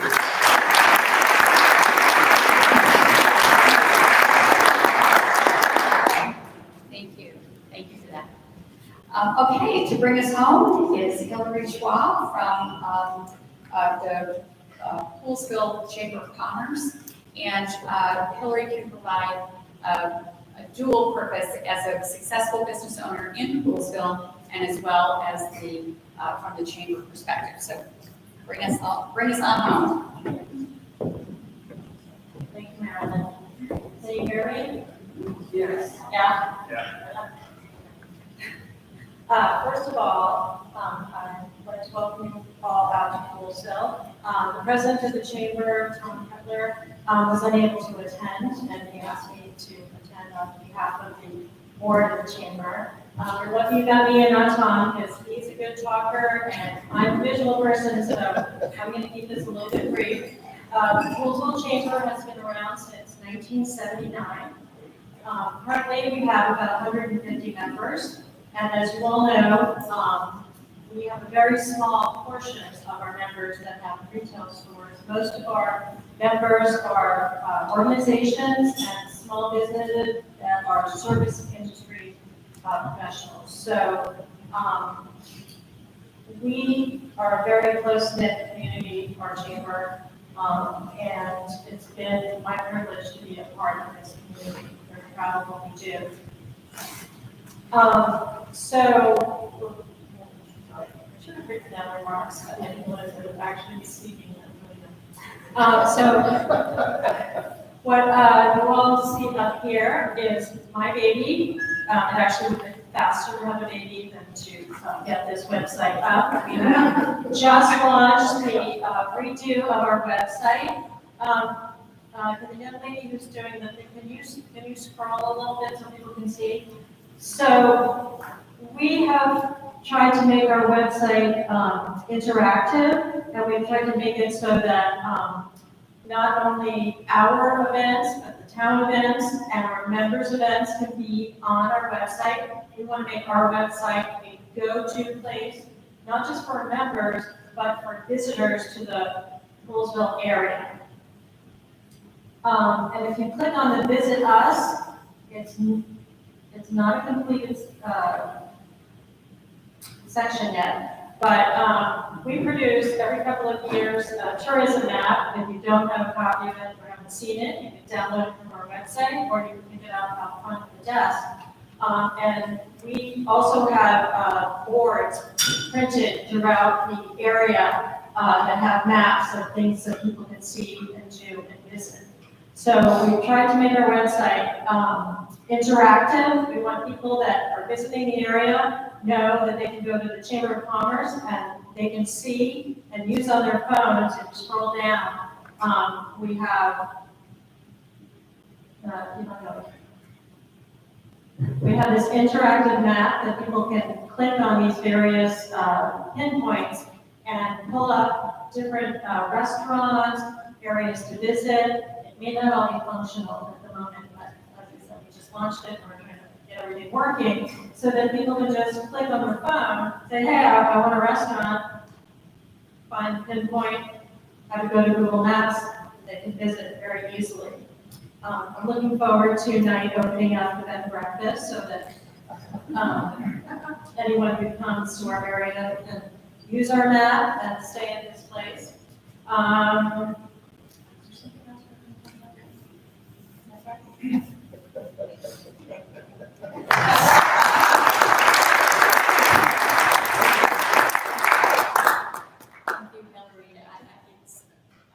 will never, ever not wear my chamber hat, so I appreciate everything that you do and the energy that has been, the new energy that's been put into the Poolsville Chamber, so I appreciate what you do. Oh, the other thing I was going to say is that the chamber is also having more joint activities with the other chambers in the area, and we're bringing people from down county up here to see what we have to offer. Great. And so for all of you who have events, make sure that you see Hillary and make sure you know how to get your events on her website, because I think that that's fabulous to have that kind of activity.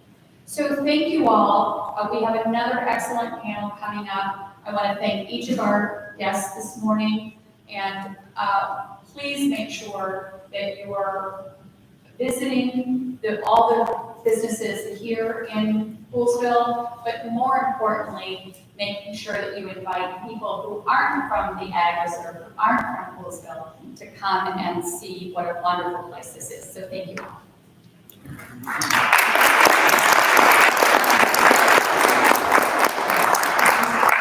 So we've got another panel coming up. Let's take a 5-minute break here so we can get the chairs rearranged, and then at the end we'll have a good summary from Jim and Lily, and hopefully next steps. So thank you for this panel, and let's take 5 minutes and we'll be back after the second panel. Thank you.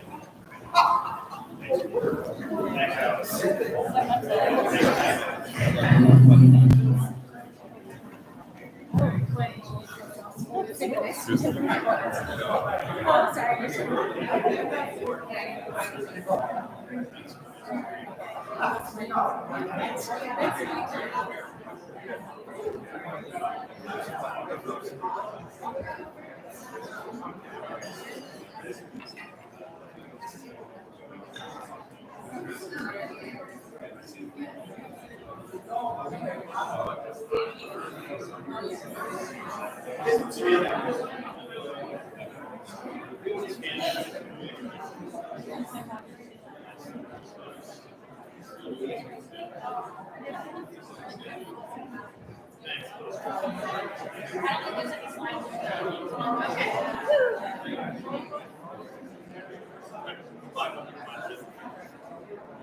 Thank you.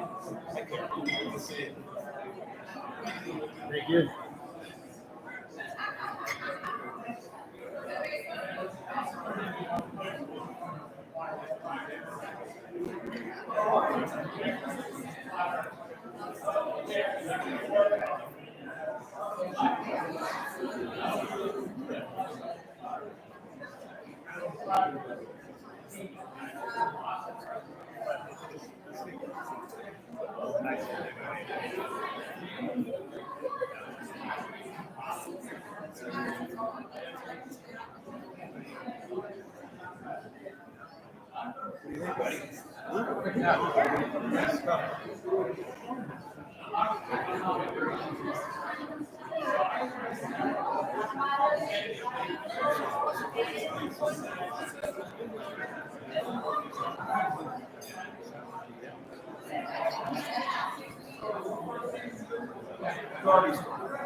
Everybody, why don't we get welcome here for the privacy. This is the outside ground. I will wait a minute for everybody. That hallway. Keith Miller, I have a job. We got the hallway. Some meandering folks come on, get back in here.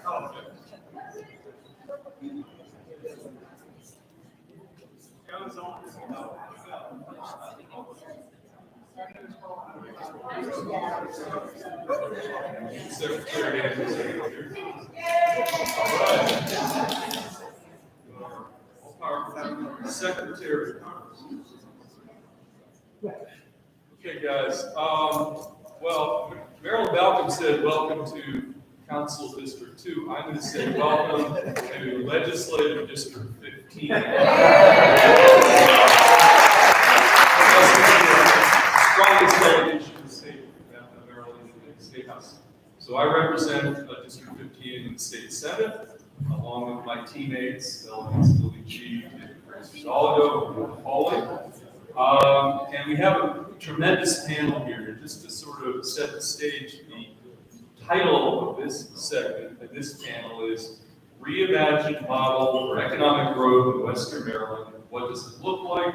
What is being done? What policies, strategies make sense? And so I think the goal of this panel is to really maybe dive a little bit into some specific ideas and some specific strategies. I will make this broad point that whatever strategies we come up with, this is a team effort. There's a state component, there's a local component, there's private sector aspects, and so if you look at this project right here, Crosswise, this was state money, county money, and a lot of other collaboration. It was a team effort. It's also true of Riverworks, and Sandy's still here. We got some state capital money this session in 2023 for that project, and so there are, again, a lot of things. One thing before I turn it to the panel, I do want to make a point because I'm fresh off getting a presentation from a group of economists. I represent the Maryland Legislature in the Metro Washington Council of Governments Board of Directors, the COG. So it's Northern Virginia, DC, and Maryland suburbs. And we got a presentation at our board retreat about the future of the region. This ties in, I mentioned it to Jim Brown, because he's in the real estate world. And what they said to us, representatives for the region, is that people, young folks, and this goes partly to this issue of labor force, and we're young professionals and some of the demographic information of Poolsville, it has to do with housing costs, and we have some representation. Their data is strongly suggesting that looking ahead to the future, young professionals are moving to Charlotte, they're moving to Austin, they're moving to Atlanta for one reason. it's the cost of housing. And the largest growing county in the state of Maryland right now is Frederick County. Why? They've done analysis. Folks from Montgomery, Chevy Chase, Bethesda are moving to Frederick. So here, and I put this seat in to Jim Brown, who sells real estate up here. Poolsville's a lot less expensive than Chevy Chase. I mean, and there is, I think, a sort of, a missed opportunity about the future, young folks, cost of housing. It should be leapfrogging up to Frederick. There's an opportunity right here in Poolsville, in this part of Montgomery County, but it will require, and I'd like to get some feedback from our county council folks too. There's a series of trade-offs. On the one hand, we're talking about economic development in this part of Montgomery County, and yet we do have local policies that make it hard to grow here, to house those young folks, and to build anything under current policies. So that is a series of some tougher conversations, because people do appreciate the unique character of Poolsville in the area, but it's hard to then have a meaningful conversation about growth, economic development without at least bringing that subject into the mix. So we have a great panel. I'm just going to sort of go back, and I want you to come up here and make some broad observations about some specific strategies that will play into some of the themes today. So we are going to start. I mentioned the importance of our state here, and I think it's fantastic that we have our newly minted Secretary of Commerce, Kevin Anderson, who I've gotten to know recently. And what's great about him, he's got a wide range of private and public sector experience, investment banking. He was a CFO at a real estate and community development firm at DC. He later was CEO of 2 companies focused on economic and community development. If you like academic credentials, he is the proud holder of a BA in economics from Stanford University. So with that said, so he's got all the answers. So we've got Secretary Kevin Anderson. Why don't you come up here, Mr. Secretary?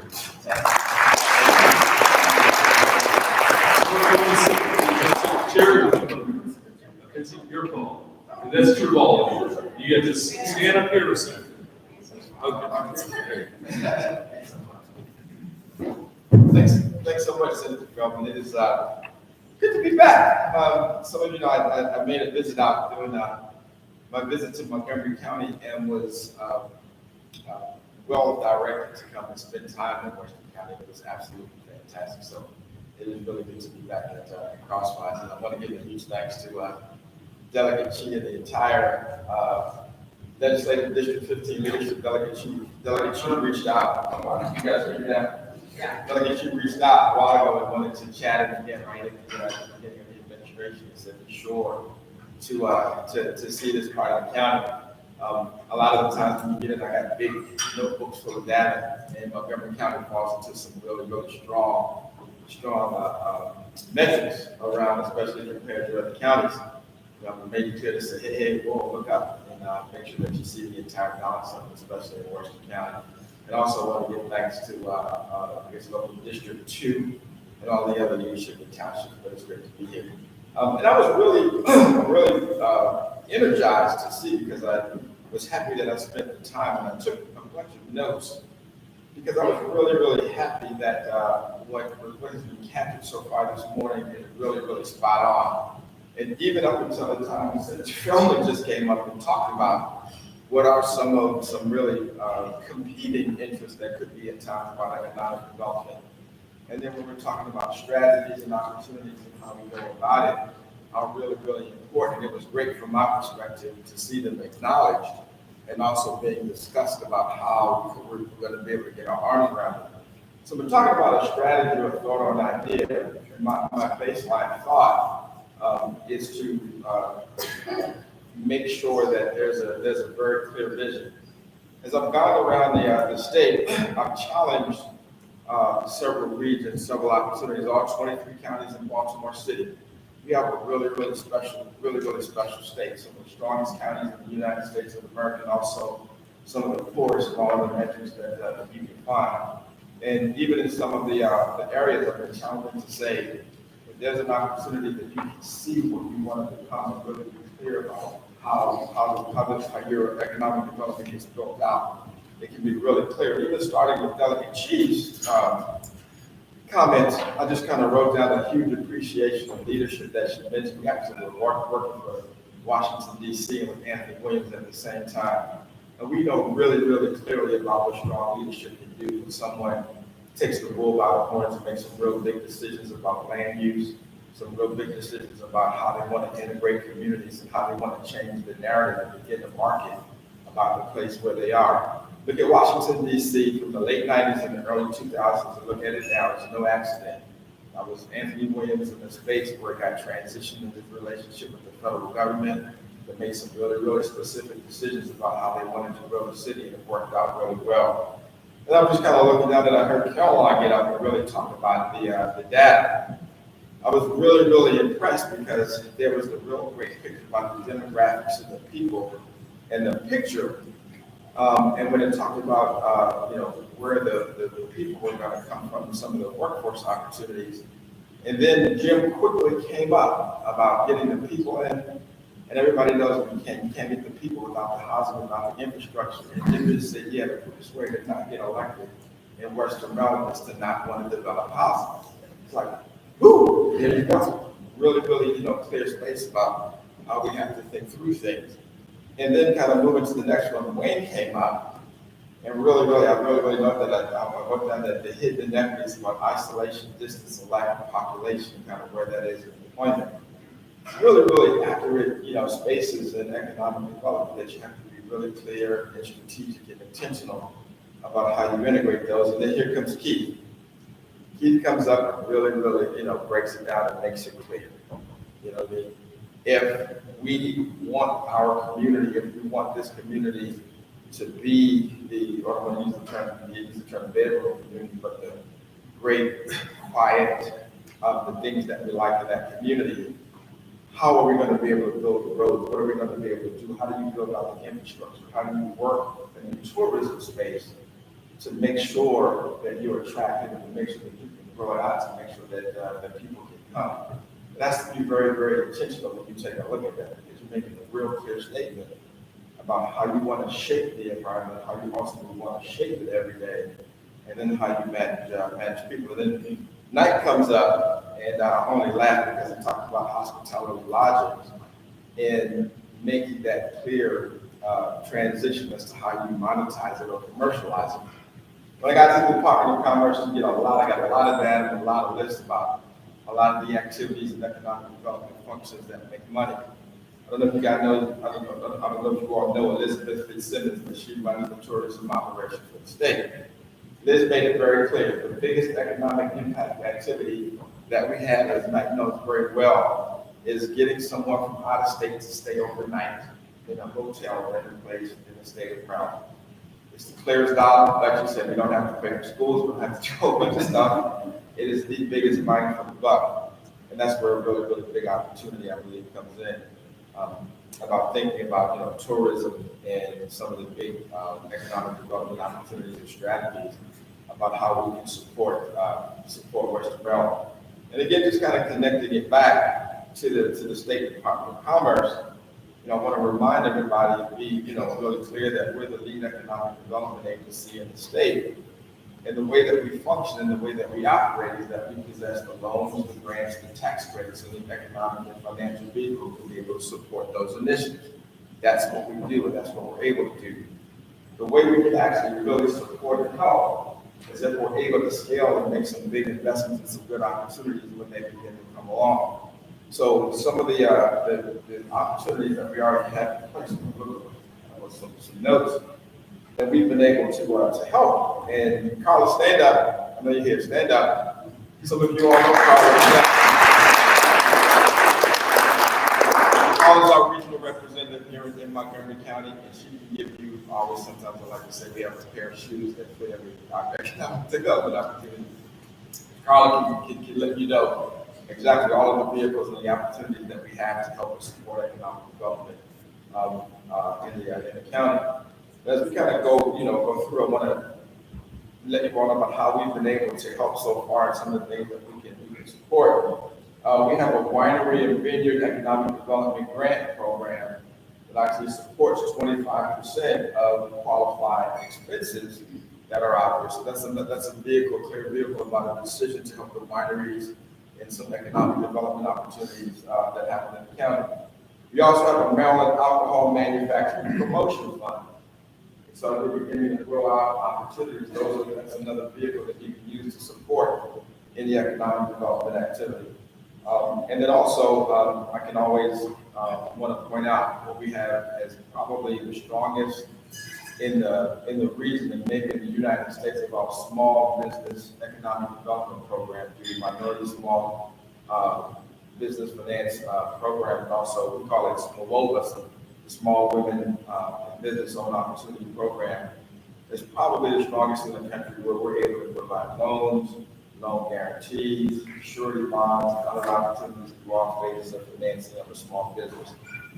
So those are some of the things that I just, really observed, and I really enjoyed, hearing about the data and want to applaud the really, what I believe is the strategic and good thinking about Western Maryland and some of the opportunities where you guys see the region going. It can only encourage to make sure that it comes together and have complete leadership, so we can begin to talk and think about how we can scale and really make some big bets, as we call it, some opportunities to begin to build out. I think what it is, again, great riches, great assets in Western Maryland, and great assets in our state to be able to grow. So I guess with that, I'll entertain any questions and sit down and have a bit. So thank you.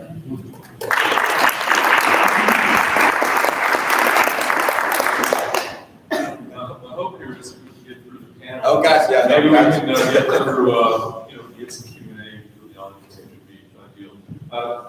I'm going to call up real quick Mike Knapp here, who many of you know was, before there was a Maryland Alco Representing Council 2, there was Mike Knapp from 2002 to 2010, represented this community in the county council. But after we left the county council, started some companies, he actually was instrumental in doing a report, specifically an economic development plan, proposal, idea, its own white paper back in 2012 for Polesville.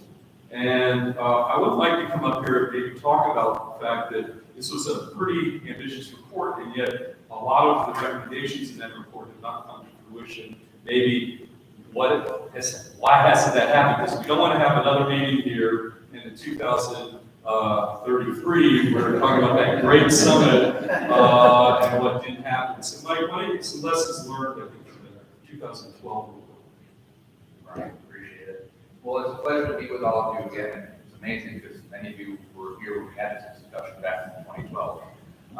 And so we're all here in 2033, it's probably a big problem, there'll be a lot of years. But I guess we were very fortunate, and it was an honor to have been invited back. So Jim, Link, Valerie had an idea that they recognized that we needed to be able to try and grow the community, but we needed to understand what was unique here, what did other places do that we can look at and kind of leverage. And so the point of our report was not necessarily to say, here's all the things that you could do, ready to go, but was to try to identify, looking at other small jurisdictions, similarly situated to like Poolsville, to be able to say, what are some of the things that they did that we could extract and put here, recognizing the assets that existed in Western Montgomery and Poolsville. And so we went through that and did a lot of research looking at other jurisdictions. I think one of the things that we identified was that ultimately, once you kind of get the ball rolling, you can have a lot of things. But in the near term, you have to pick that one thing. I think that you're right. You need to see what you want to become. You've got to be able to pick that thing. And so we identified areas of opportunity in sports, whether you want to do equestrian or you want to do cycling. Maybe one of the things we want to put out there was a velodrome. There's a community in Pennsylvania that actually has done that. You go, wow, that's kind of crazy, but it's busy all the time. That's a thing that they do. To identify a niche, a place that you want to be to start to build around. One of the things we looked at was the winery. Looking at wineries and looking at a way to leverage not just the land to grow grapes, but also to have a crush facility, because that would bring people in. So we try to identify things that could then be leveraged and built upon, so that you could have a hub, have economies of scale, and then from those economies, we bring people in to be able to then build around that to support and sustain that. So that was the intent. And so this is amazing, and it's very exciting to see this piece, this venue come together and to recognize that as a resource. The question then becomes, so now what do you build upon this? How do you leverage this to get to the next step? And I think that becomes the really important piece. One of the things that's also important too is looking at the ag reserve. It's an amazing asset for the county, and will continue to be. But it also has to be accessible. I think that's a theme that many have kind of raised. It can't just be a place that's out there that's nice and it's kind of sacrosanct that we don't engage with. But that means that we recognize as we put the report together that it isn't so much, you can't do everything. You can't change all the policies of the ag reserve, and you change all the policies of the ag reserve, you no longer have an ag reserve. So what is it that we want to have here, and what are then the policies that we need to change to support that? And I think that's really important, because you've got to be able to be intentional about which policies you're going to change, because I think there still continues to be a consensus that the ag reserve is good, we want to keep that, and that's one of the things that makes us unique. But there are limitations for those as well. So you've got to be able to identify which key areas you want to be. You want to focus on an agricultural and food hub, you want to continue to build on the winery space, you want to get into the sports elements. I think that's still part of what needs to be wrestled with, is what is the thing? What is that vision that we want to continue to build upon? And then what are the policies we put in place to support that, to be able to make that become a reality? And so that continues to be a challenge, and that's going to be a really hard conversation. But I think in order to make it a better conversation, it's the clarity of mission and the clarity of purpose allows you then to be able to engage from a policy perspective more intentionally, more specifically, and allows you to make progress that I think we can see here. I think everybody recognizes that they want to happen. And once you start to get that, the kind of the flywheel of doom loop, start to get that rolling, you're going to start to see the other activities that are going to present themselves. So this not just being open, I think, starts to get that door open, starts to get the wheel moving. And so what are the things you want to bring in behind that, and then what are the policies you need to change to make it support that? Because those two pieces are going to have to go hand in hand, and they're not going to be easy conversations, but they're the right conversations to have. And I think if we can do that with intentionality, with focus, the sky's the limit for tremendous things. So I'm excited the fact that we're still actually referencing this report that we wrote, but I think there's still a lot of we can take from this and build upon it and make great progress. So with that.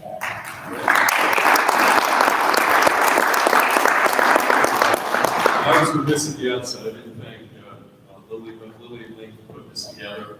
It's a great idea.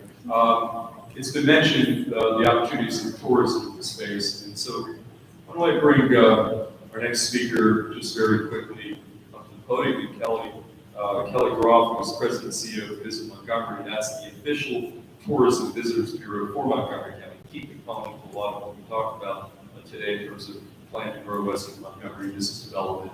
Kelly, if you could just come up here and maybe specifically talk about some of the things we've talked about agritourism a lot up this way, but does your office need to actually let you do your job and promote this area in a more meaningful way? I think you have some ideas you want to share with the audience here. So, Kelly?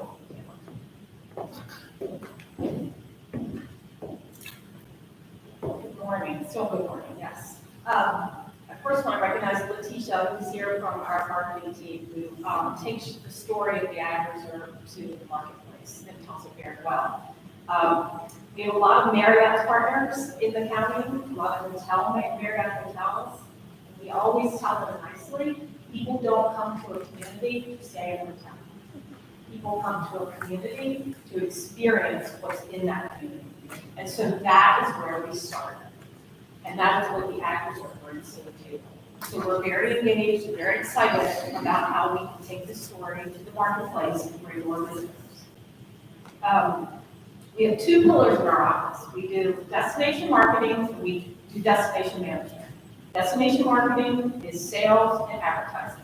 Destination management is how we grow the community, package the itineraries, package the stories, and take it to the public. I'm going to give you some data, which I think is really important, and it will be data we follow as we continue our efforts. In 2022, there were 2.7 million overnight visitors. There were 5.5 million day trip visitors. So that shows you, we do have a lot of day trip visitors. Some of the support that we're providing currently to help this area of the county is advertising and marketing support for the annual farm tour and heritage days. We organize fam tours, as Keith will tell you, many times for bloggers, influencers, and travel writers that we bring through the ag reserves. We just launched a program with tourism economics to collect near data, which is location data, and through consumer intelligence software that geofences specific areas of the county to better understand where our customer is. We know there's a lot of people coming to the county, 5, 6, 7, 8, almost 9 million people a year, but we don't know where they're coming from necessarily. So this was a big investment for us, but we think it would be helpful for everybody, and we geofenced many areas within the ag reserve. We applied for 2 economic development administration grants. Actually, we applied for 4. We received 4. 2 of those touched the ag reserve and the western area of Montgomery County. The first was a $250,000 grant, which is a collaborative marketing effort with Frederick County, Allegheny County, Washington County, and Montgomery County to market the C&O Canal. We also received a $170,000 grant to support a rural branding project for the western area of Montgomery County. And within that grant, we will be conducting focus groups, doing research, and further developing the brand and the product in the western area of the county. Our vision internally is to get White Ferry reopened. I know everybody talks about this, but it's really valuable to what we're trying to do in the future. Incorporate into many of our marketing efforts how we reach the bikers along the C&O Canal who are already coming through Poolsville. Capitalize on reaching the 1 million visitors that come to just the soccerplex in Boyd's, Maryland. 1 million people come to the soccerplex a year. We need accommodations and probably some dedicated staff to work a little harder in this jurisdiction, this area of the county. Pie in the sky idea. Doug, the owner of the Homeless Inn, contacted me recently and said, I have an idea. Let's start a circulator, and I know Councilmember Malcolm knows about this. Let's start a circulator with routes that stop at Clarksburg, the Homeless Inn, Sugarloaf Mountain, the Cross Farms, Woodridge Vineyards, and Maryland Soccerplex. So that's high hanging, but it sure is a great goal. And then a retail winery or brewery tour. How many people have been on the Burger Trail in Kentucky? 3 times. It's a great experience. And when we talk about the massive space within the ag reserve, a third of the county, when you go on the Burger Trail, you will sit in a van for 45 minutes between stops. So the fact that things are so spread out in the ag reserve does not matter, because during that time, you are meeting the people from all over the country and collaborating and talking and just having fun. So our goal in our office is to pilot a tour like that eventually would take off and we would have a private sector person run the tour consistently. So just a couple closing remarks. We need to be unified in our message. We need to not be fragmented. And we need to work together.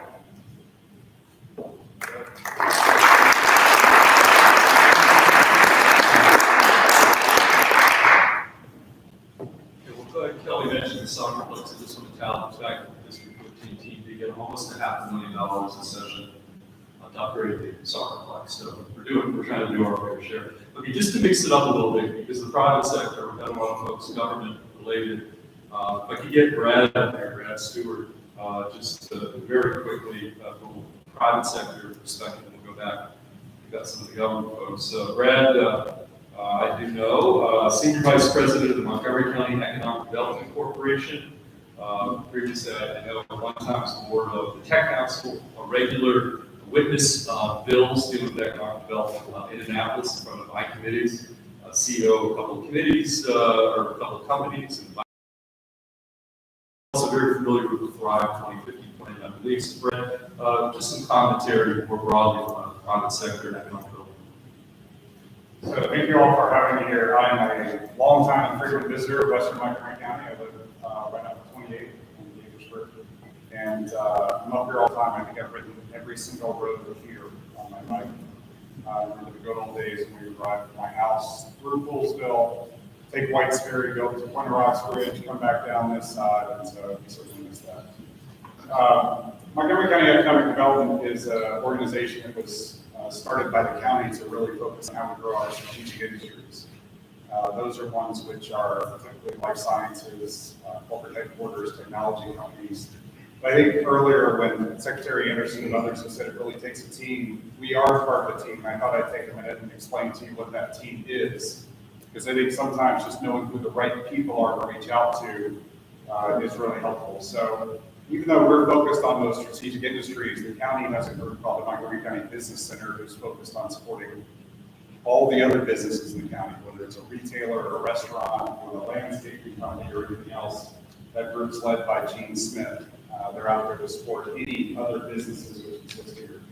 We have the Office of Agriculture, which is to support agriculture, hopefully involved with Kelly and agritourism and other things like that.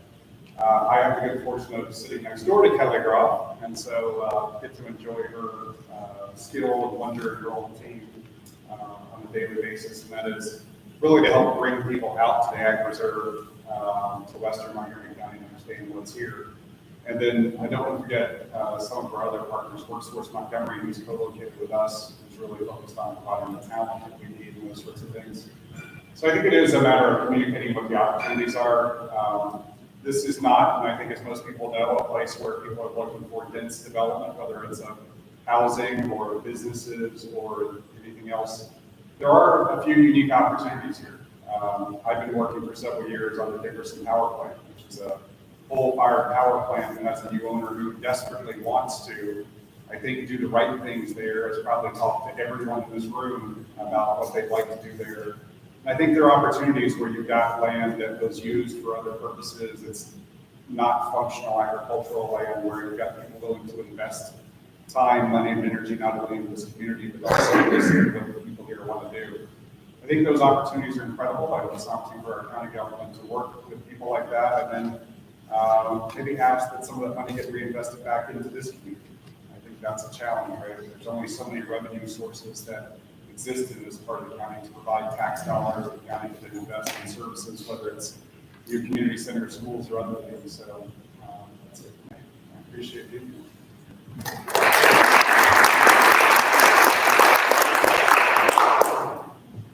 Move back to the government sector. Actually, I think, fortunate on the county council is with Natalie Gonzalez representing Council 6, who some of the issues we talked about, she's worn different hats. She was just elected in 2022 to the county council, but she's now on the Montgomery County Council Economic Development Subcommittee as the chair. And Marilyn Malcolm, you're on there as well. But prior to that, she was the vice chair of the Montgomery County Planning Board. That's the local agency. As many of you know that regulates real estate development, manages the park system in this county. So she's sworn from a department planning perspective and now in the county council. When I mentioned all these issues about trade-offs, I think she's uniquely equipped to maybe make some comments on that. Thank you so much. A few more minutes before talking. And by the way, since everybody's mentioning locals, I'm just going to announce that we're going to have lunch there right after this. So again, my name is Natalie Gonzalez. What a great pleasure it is to be here in this beautiful venue. I want to touch on three things. Number one, it has been mentioned, Thrive 2050. As was also mentioned, I was on the planning board when Thrive was created, and we had a big focus on the agricultural reserve.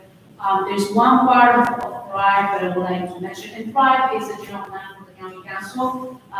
It's after 60 years, we have finally updated it and to reflect, you know, the how this county has evolved, you know, so far and the vision that we have for this county into the future. So there's one paragraph that I want to mention. It says, and this is under the agricultural reserve section of Thrive. It says, while farming should remain the primary use in the agricultural reserve, the area set aside for the rural farm project also provides opportunities for recreation, tourism, and natural resource conservation uses that must be acknowledged and supported. And then, based on that, and now that I'm on the county council and I serve as the chair of the economic development committee alongside Councilmember Falcon and also Councilmember Gloria Sales, I'm so happy to see you all here today. I'm going to be introducing next week the ZTA. ZTA is a zoning text amendment. You're going to see the text on the county council website. And it's going to be on overnight stays in the ag reserve. And hopefully a lot of people will be clapping during the public hearing. I think, you know, I love coming to ag reserve, but the fact that I come here and there's no way for me and my family to spend a couple of days and enjoy the wineries, enjoy the breweries, it's not okay. We're talking about agritourism, then we really need to mean it and push for zoning changes that will achieve that. So that zoning text amendment, the text amendment is coming next week. I don't think it's radical at all. Some people will. I would say that I wrote it in a way that it would not be considered a dwelling unit. Think about a cabin. And think about a place where you could, you know, to have a dwelling unit, basically, you need to have in the unit water, you need to have a cooking space, you need to have electricity. In the ZTA, I'm taking one of those away. Cooking, who wants to go cooking? So that is not going to be there. And there's a series of limitations to make it, I think, in a way that it will be flexible, but also would be a way to transition into this area of having places where people can stay overnight in this area. So stay tuned. I'm also a member of the Planning, Housing, and Parks Committee. This is a land use issue, so it will go to that committee. It will not come to the Economic Development Committee as agritourism because it's a land use change. So if you're interested in seeing it, just go to the Montgomery County website. You'll see it next week. Or more than happy to send it to you next week. I won't send you the draft right now.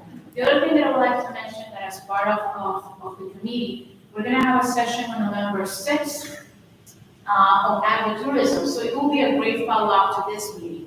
And I will mention to you some of our speakers for that day. The good thing is that I think it's going to be the first time the county council will hold a committee session at county. I don't want to hold it inside the chambers in Rockville. I want to hold it in, you know, in the agricultural reserve. We're going to hold it at the agricultural farm in Durban. And it will be about how can we, as policymakers, you know, change policy that actually really enhances agritourism in Montgomery County, economic development, all the good stuff that we have talked about all morning.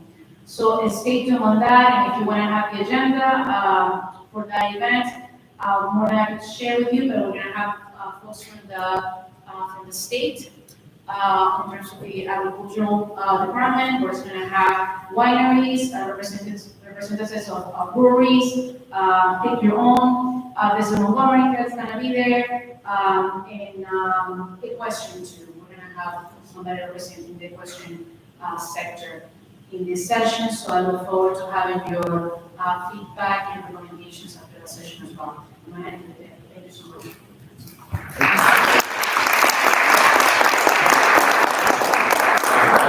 Now, this Economic Development Committee, I mentioned now that Gloria Sales is on there.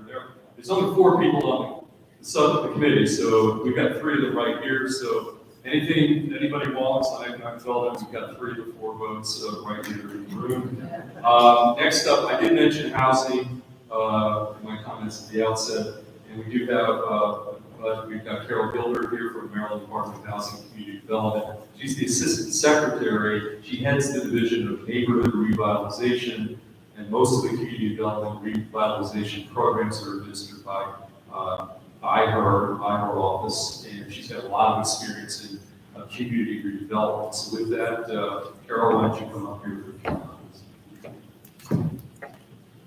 Senator, it's a pleasure to be here on behalf of my boss, Secretary Day.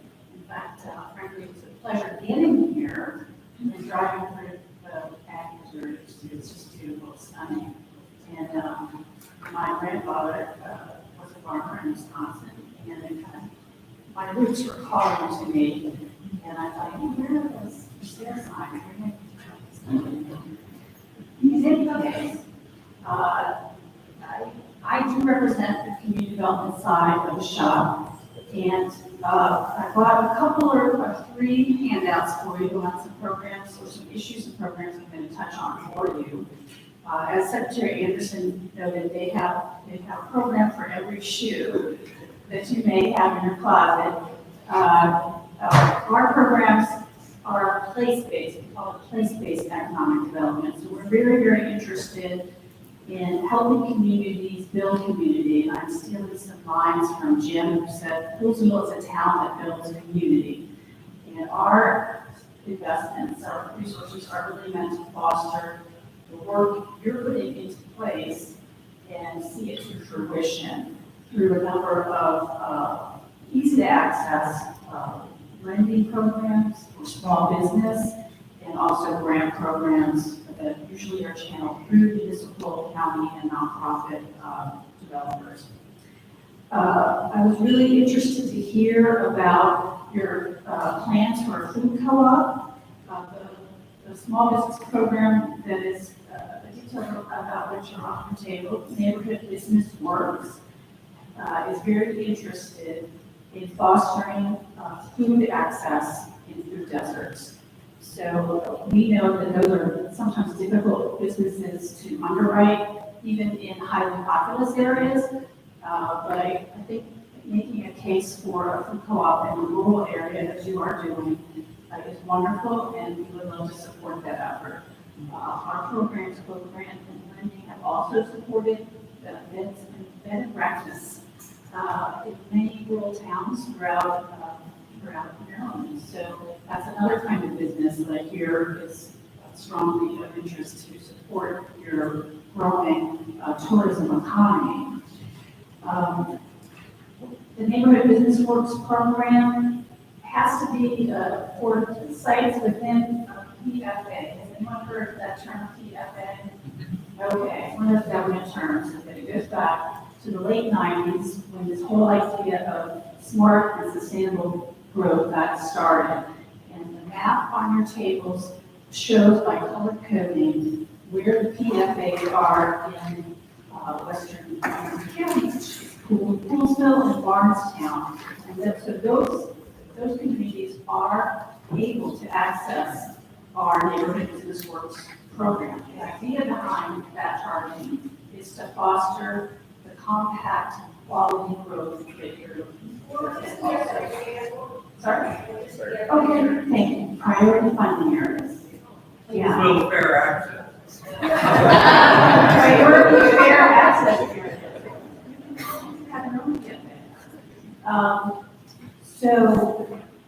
Another definition you'll see on the map is something called sustainable community area, and that was a designation that created, I should say, by the legislature in 2010 because of the idea that we don't have a lot of resources for realization, so we need to very strategically target them.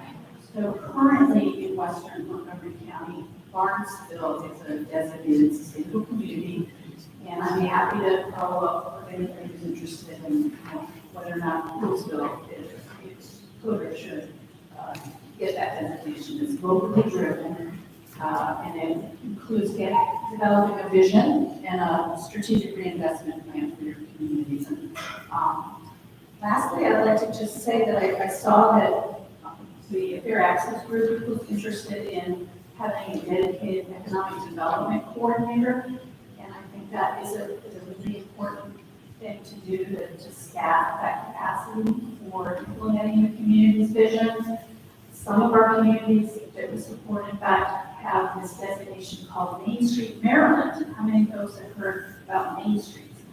Okay, more folks. Now, closest to you is Middletown, and then of course beyond that, Frederick City, which have very thriving Main Street programs that really support the merchant community, tell the stories of the merchants and their unique businesses. And I often find that businesses have really unique stories about why their proprietors are doing what they're doing, whether they're putting their grandmother's wonderful recipes to work in the restaurant, just wonderful stories.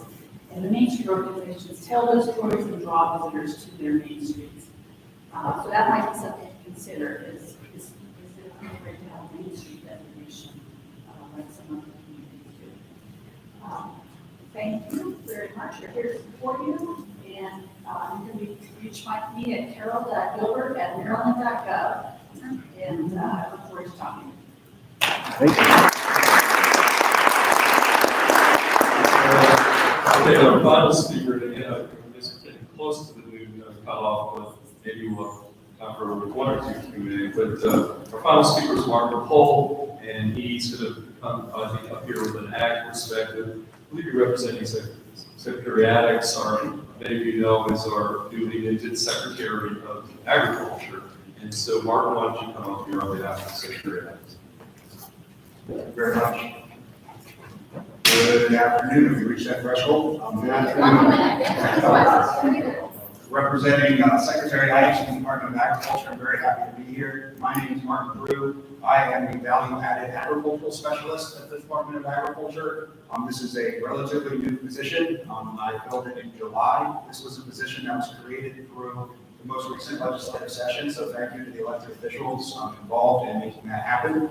This role gives the Department of Agriculture, which is traditionally a regulatory agency, that business development foothold to assist agricultural businesses.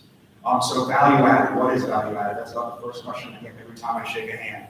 Value added is traditionally the further processing of a raw product to make something more valuable to the person that grew it. Value added now, by definition, for this role also includes agritourism and equine, so the experiential side of adding value, putting more revenue in the farmer's pocket. That is relevant to today's discussion. I've heard a lot about land use. I've heard a lot about agritourism. I'm excited to hear things about potential overnight camping. At the root of all of these conversations of what we're saying would be great amenities, what draws tourism, the root of this is a business decision. Agricultural operations are businesses, and the decisions they make have to be viable business decisions, or else they're not going to pursue it. So you have a wonderful Office of Agriculture here in Montgomery County, ready to guide your businesses through the local regulatory framework. Well, now at the State Department of Agriculture, we would like to be partners and points of contact for you to help navigate the state regulatory framework. And if there's anything that isn't working or information that is not clear, that's a priority for us now, to make sure that businesses have the path forward to make that proper investment and in turn expand your economic baseline as it relates to agriculture. I'll be quick, but as far as programs I know off the top of my head relevant to Western Montgomery County as well as the agricultural industries out here is, although we are a regulatory agency, we do have a marketing division that has a lot of great brands for our department. You may have seen the Maryland's Best logo. We're branding Maryland products. We have buyer-grower expos to connect our producers to institutions and end users, potentially expand their markets. Like I said, this is all about business viability. We're also often working with USDA through cooperative agreements to benefit our producers and expanding our food supply chain. The Resilient Food System Infrastructure Program through USDA was a cooperative agreement that we just took on for $3.8 million that Maryland Department of Agriculture will be responsible for administering. We submitted our state plan, we're awaiting approval, but we're looking at about $3.8 million for regional infrastructure projects related to value-added agriculture, as well as building capacity and aggregation potential for expanding our markets and helping our farmers expand. That's what it comes down to, is building that economy of scale. So our farmers, and you have seen some data, a lot of farms are smaller geographically speaking, really setting that stage so there is room for expansion, not just for the existing farmer that we clearly want to retain and the farmland we want to retain, but for those next generations with those very creative ideas. Not only do we need to catch up to where the evolution of the agricultural industry is going, because industry can evolve a lot faster than regulation, that's for sure. We also need to be forward thinking as to what we're trying to attract. And so as you have these conversations locally about what you would like to see in Western County and types of agricultural operations you can see as being successful, please keep us in mind as partners, because there's a lot of statewide considerations and regulations. We'd love to have that conversation with you, because we don't want businesses getting caught up in bureaucracy. So thank you for having me. We're exactly 12 o'clock, although I would note that this panel is supposed to start at 11, and it did start at like 11:04. So yeah, I'll leave it up to the organizers, Link and Lily, but we wanted 3 minutes for this Q&A of this very esteemed panel. Would that be okay? Do we have? I'm going to take the executive group, and I'm going to say let's have a couple questions, because we don't get the group like this up across lines that often. So raise your hand if you have a question. Bob Sissel, and tell us, tell everybody who you are and throw your question to whoever you want. My name is Bob Sissel. I'm the director of Ruby Ag Youth. I'm referred to as MAP. We have farm members, 17 farmers, in farm 22,000 acres in Vancouver. So I work with county councils and state systems, and we can't really do. Oh, God, we're going to do that. So my more of a statement and a question. So as I work with these farmers, the average age of a farmer, if you look at the federal studies, is about 59 and a half years old, countrywide. It's an aging out demographic. So we have to encourage the young people, these people's children and grandchildren, to continue to farm as they come back after going away to college. Many of them come back and go, I watched my parents grow up farming, can't control the weather, and so on and so forth. So they want to diversify into farm alcohol production, grapes, wine, or what we need to do is counties to make sure that our legislative branches and regulatory branches don't make it so difficult for them to be profitable to run these businesses in the county. So Edgewood County, lots of decisions get made. The decisions either down county or much bigger voices than as opposed to live and work up here. So it's important that we work with county executive and everybody else to make sure you don't get over-regulated or over-legislated so that it's impossible to profit. First and foremost, we work with Secretary of Ag and with many of our meetings. You know you guys are on our side. You just need to keep driving it to allow farming to be profitable. Our business. Okay, well, that was more of a statement than a question, but yes. Anybody wants to say anything? Otherwise, we'll go with second question. Okay, they all agree with everything you said. Okay. That's a first also. I'll make this one more question, and I'll yield back to Jim Brown and Lily Chi for some rapid comments. Questions. My name is Merritt from the Maryland Department of Commerce. We meet businesses every day and have great innovative technology. And this one's from Martin. Have you heard of a company called Jump Lights? I have not. Okay. Well, but I have forwarded it on, so I wanted to make sure that if I can connect you with them, there's a guy named John Cleaver, who's the CEO, and he's created jump lights, which are a new technology. He's applying for one of our manufacturing brands, and their products are specifically for entrepreneurs, farmers that want to grow vertical or in nurseries. I think that's the attractive part. That would be more attractive to young people opposed to buying equipment that's very expensive or leasing it and having to amortize this. This is very inexpensive and it allows for growing, all through the year by the use of spectrum lighting. And the savings is between 30 to 40% over alternative options. I want to make sure that. Yeah, I appreciate that. I guess just based on that, if we learned anything over the past 3 years, it's keeping our food supply chain close is critical. News broke that businesses were shutting down and our local farms had empty freezers within 24 hours. And the bottleneck caused those freezers to stay empty for an extended period of time.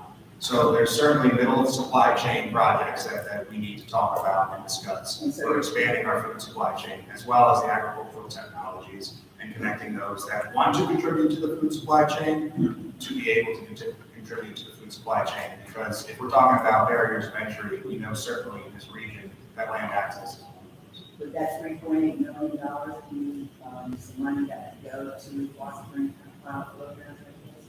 So the infrastructure grant program, the Resilient Food System Infrastructure Grant Program is going to be open up to regional projects. The state plan, once approved, will be distributed, so I have to get more information on that specific project to be able to provide an answer to that. But that is what this funding will be focused on. And then on top of that, a little bit of that funding will also be available now just plug-in for equipment-only grants directly to the growers and producers. So smaller equipment only, more so for the harvesting and further processing of raw products. Yeah, okay, with that, I'm gonna, do we have permission for one final question? Jim Brown? Okay, the commissioner gets supreme priority. Okay, my name is Jeff Atkins, you can probably hear me. All of the presentations were wonderful, and I really appreciate Aaron Bell David Fraser for being here. But I was also hoping to hear a little bit more about next steps for White's Ferry. Does anybody in the room have any? Anybody in the grounds, Delegate Fraser, Doug is involved, but Jim Brown's been very involved, Dave Maryland's been involved. This is sort of going to have to be a group answer, but yeah. I think just very brief.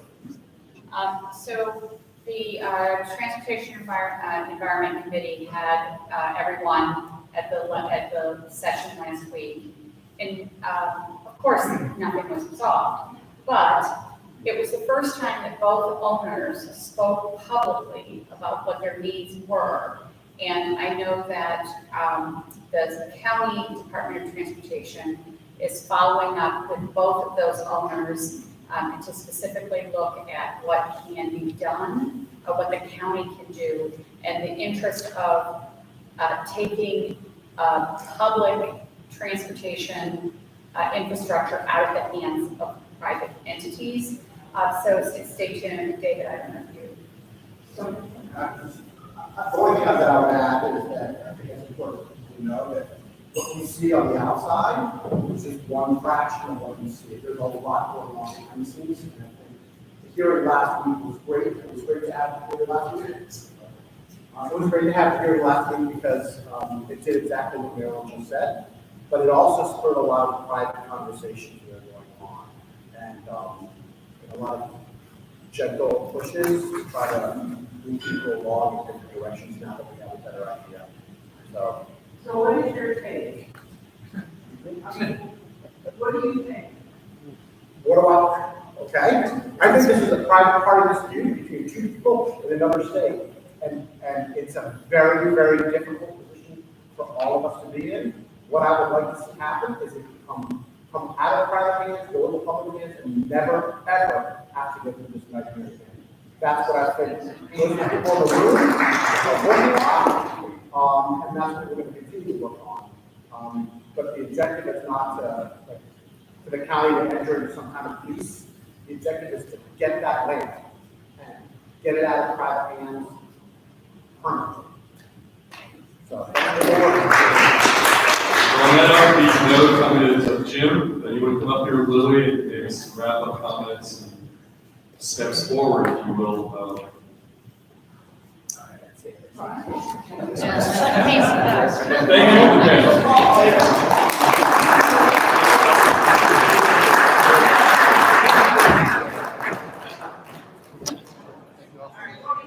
if everyone is looking forward to networking at lunch or whatever, so we'll keep it very short.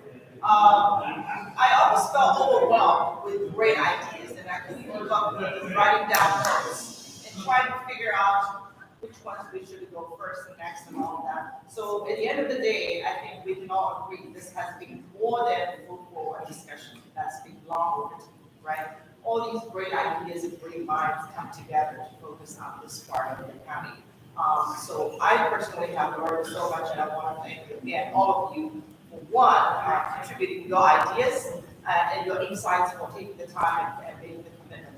But also for all of you local community leaders and business people, nonprofit leaders, for making this community work for as long as it has, to the extent it has. We need support, we need help, there's no doubt. That's why we are all here.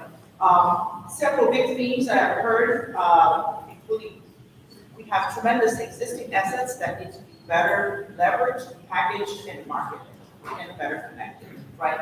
Or branded, tell our stories better, and also to fill the missing links that are so obvious, such as lodging and other infrastructure needs like roads, connectivity, even the elevator. That's a great idea. And then provide the basics that can hold this community together, so they could pay the price for our treasure and reserve, and through the equity gap. In terms of the next steps and implementation, I think data collection has come up as a theme several times, and I can think of several organizations, starting from planning, from EDC, from Visit Montgomery, they all have hands-on data, including local nonprofits and businesses. So that has to be an intentional exercise. And also, somebody has to own local economic development for Poolsville, beyond the 5 volunteer commissioners, which means it's time to probably hire a full-time person, or maybe have an office, right? Even if it's just one person, there's a point of contact to facilitate and apply for grants and all of that. And of course, the responsibility in aggregate has to be shared by several related agencies, such as EDC, Brad is here. And the EDC has just finished its exercise of comprehensive economic strategy. Even if agriculture is not a core part of Montgomery County's economy, it is still an important part of our economy, especially with the value-added economic development around agriculture. And of course, Visit Montgomery will continue to play a very important role, and hopefully a lead role in branding this place. And I love the ideas of the pilot programs as next steps, because sometimes we don't know how things work for a particular community until we give it a try, such as Ag Circulator, food co-ops. And of course, there are new opportunities that are fairly unique to this part of the county. For example, the Dickerson Power Plant. I've heard from Montgomery that it could be a data center. Is that true? If so, I love the idea, because it generates a lot of revenues, right? Yes, we did talk about some uncomfortable topics, such as land use zoning change, if we really want to usher in economic development opportunities. The CTA change may be inevitable, so thank you for the chair of the Economic Development Committee for bringing up that important topic and introducing that legislation. And the need to integrate place-based community development and investments with industry-based economic development or business development. And our end goal, by the way, is to make sure the greater Poolsville area is a true destination that's rooted in agriculture, but is built on with a broad set of economic activities to support that. So these are my summaries, and of course, we will continue to summarize and then distribute and make sure they are all on some kind of a distribution list to share information on particular spaces.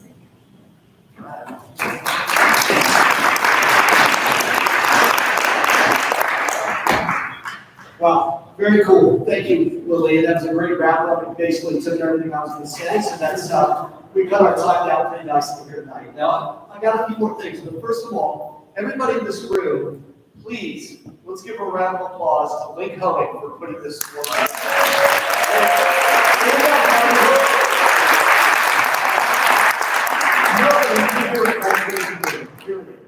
I'm like Link's Batman. I just do what he tells me to do, and That's the way it works. Thank you, buddy. You're amazing. So I'm going to hit a couple of high points of the presentations, and then we'll wrap it up. I promise we'll be done in 5 minutes. Carrie, I mispronounced your name to start, but I do not mispronounce the amount of amazing data that you've already provided us and given us a lot to think about, and I appreciate the beginning part of the presentation. Keith Miller, you delivered crosswise, buddy. Thank you. Thank you. This has been an amazing trip, and we're just getting started. Keith actually made some very good points about things that we need to do, because what benefits our region benefits Crosswise and vice versa. So we're all going to work together. Alex Markov, I don't know if Alex is still here or not. I'll say right now, you guys know Alex had a very, very difficult week this week. His nephew passed away in a car accident in Frederick earlier in the week. And your fact that he was here, that guy's a trooper. And if you're in Bluefield, you love the Markovs and you're part of the family. So thanks to Alex for being here. Sarah Rogers created some great information again, talking about Heritage Montgomery, their contributions to our region, which have been substantial and appreciated. Knight Kiplinger, who was it that said it? That starting that Airbnb at his place is, if you've ever been there, I mean, Knight, thank you. Thank you for that. That's amazing. But actually, Knight did bring up a good part about zoning, and that's something that we're going to be addressing as time goes on. Thank you for that, Knight. Hillary Schwab, for our Poolsville Area Chamber of Commerce. She came in completely unprepared and did a great presentation for us and really represented the essence of the Poolsville Chamber of Commerce. Hillary, I appreciate you. Before I go any further, I also want to thank the people that were our moderators. Marilyn Malcolm, council member, thank you, Marilyn, for representing that you always do. And Senator Brian Bowman, wherever he is, he's still here. I appreciate Brian all the time. He's great. Thanks, Brian. And also to my partner in many things, David Frisco-Dago, who's been one of the hardest working guys on the whole White Ferry problem. Let's hear from David. And he has a company in his car, Brian Cohen's house. So go there and spend some money. Kevin Anderson, thank you for coming up. That was a great, great presentation at a statewide level. I took more notes on her commentary than anything else, and I appreciate your work. You've given us some kind of deliverables. Like now, our good friend, who did the study that, in my mind, helped pave the way for Crosswise. Yes, the county funded it. Yes, Mark Elbert said the magic word, wine. And here we are, with an amazing facility. Thank you, Mike. We're never going to let you go, brother. You know that. Let's hear from Mike now. Kevin Rock and his staff, amazing. You're not just our current partner, but you're our future partner. And I appreciate the things that you talked about are the things that we're like beating ourselves over the head that we have to do. So I appreciate you hitting it right on the nail of the head. Same thing with Brad Stewart from the MCEDC. He's right. Things got to make money. Makes a lot of sense, and I appreciate how that you bring it home for us. Natalie Family Gonzalez, thank you so much for your time today and your expertise for coming up here where you are. Appreciate it, and we'll see you on November 6th. Thank you. It's at the agritourism session. Carol Gilbert, took a lot of notes for her too. Appreciate the investment. Appreciate the conversations. Appreciate the help that she's going to help us fund this co-op and her group is. We need it. And she's right. It's got to be a local drive, and she drove that home for me too. So we're going to work hard on that. She's with the Department of Housing and Community Development. Key phrases for Poolsville. Martin, you did shit today too for Senator for the Secretary Alex. Thank you. He's right. We got to build value, and that makes a lot of sense, and give our farms a chance to grow. That was great. All right, I'm almost at 5 minutes. Here's the last part of it. Thanks again for everybody that came here. So look, it comes down to this. I want you to think about these things. When you think about Poolsville in this region, think about this. Think about that this is the little town that could. We are your partner. Everybody in this room, we are your partner. We've created partnerships. We thank OneCo for doing everything that they've done. Let's hear from OneCo. We've got it for our seniors. We've got it for Riverworks. We've got it for an arts destination. We have it for the historic West End. We are the little town that could. And we thank everybody that contributed to the high school that is making our community as strong and as solid as it possibly can be. And that includes thanks, Gail, from the County Executive's Office. Little town that could. We're the playground of the DMV. I said the playground of Montgomery County, and Blake just took and ran with it, made it for the entire region. But he's right. You come up here, you're going to have a good time. And yes, we will find a place for you to stay once we get that rolling, but I appreciate that. The hub and spoke, right? The hub and spoke model of economic development. This is changing the paradigm. If you're in this room right now, we know you are a paradigm changer. Poolsville was the place that was at the end of the road. People used to say that we were in the middle of nowhere. We are in the middle of everything, especially when we get our arm back, that is White Spirit. We need all of your help with that. Thank you, David. Did you stand up and did you have any indigestion because I said White Spirit? You could. But the hub and spoke, keep that in mind. We are in the middle of everything. We are not in the middle of nowhere. And then last but not least, everybody here does need to work hard to be able to get White Spirit back up and running. It takes a village, and I know we've been fighting this battle, but this is one of the most craziest, most heinous situations that's ever taken place on a town. It's our water bill. We have to get this thing back up. Our takeaways from today. Challenge. These are some of our words. Direction. Where do we take this thing from here? We have to, as I said before, we have to change the paradigm. We have to change the paradigm for this region without changing the region. How hard is that, right? But we got to figure it out because we're different than anywhere else. We have to recognize it, and we have to provide leadership on that. We have to take all the information that's been given out today. Unbelievable panels. Thank you so much. You guys we took a ton of notes. Let's hear for our panelists. Unbelievable that information got dispersed today from people that are truly the leaders in their fields and in their area. And we appreciate that. Direction. I get to tell this is an easy one. Don't worry about direction. Because we're going to come back to you and tell you what we need. And then we're going to need more from you. And we're going to keep getting back. And you are now our resource group. So thank you thought today was a one and done. This is a one and got started. And we're going to be hitting you up, and we're going to be distilling everything we learned today. We're going to put it back into a model that we can have you help us with. And we appreciate it. Data. How about that? Huh? Very, very little data. We need data.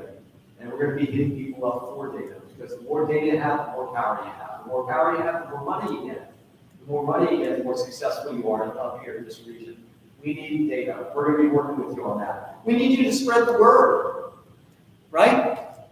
This was we were told that part of this process, Lily and Blake and I were talking about this, that Poolsville didn't want this. That this region didn't want this. That we didn't want, in effect, saying out loud that we didn't want our businesses to be successful. We didn't want our families' lives to be fulfilled. That we didn't want to have economic success for our small businesses. We've been told that that's what we said. We know that's not true. Poolsville has to thrive. Our historic West End will have to thrive. And we have to have Poolsville be the leader, the hub of all those folks. We're going to need your help doing that. Last but not least, please keep in mind, I haven't said anything, and none of us have said anything, Lily, Blake, any of our presenters, that we want to harm the ag reserve in any way. We just want the region to recognize how it can be successful. Today was the start of that. The discussions that we've had, they're going to lead to that. It's a change, but it's something that we need to do in order to help our region. So I appreciate everybody bringing their perspective today. We're going to distill it down. We're going to fan it back out. We're going to be hitting you guys up for more. Thank you for coming today. Thank you, Crosswise, for hosting us.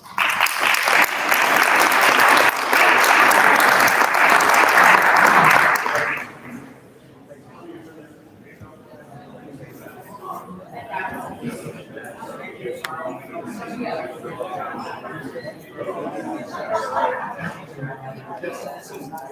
guys did.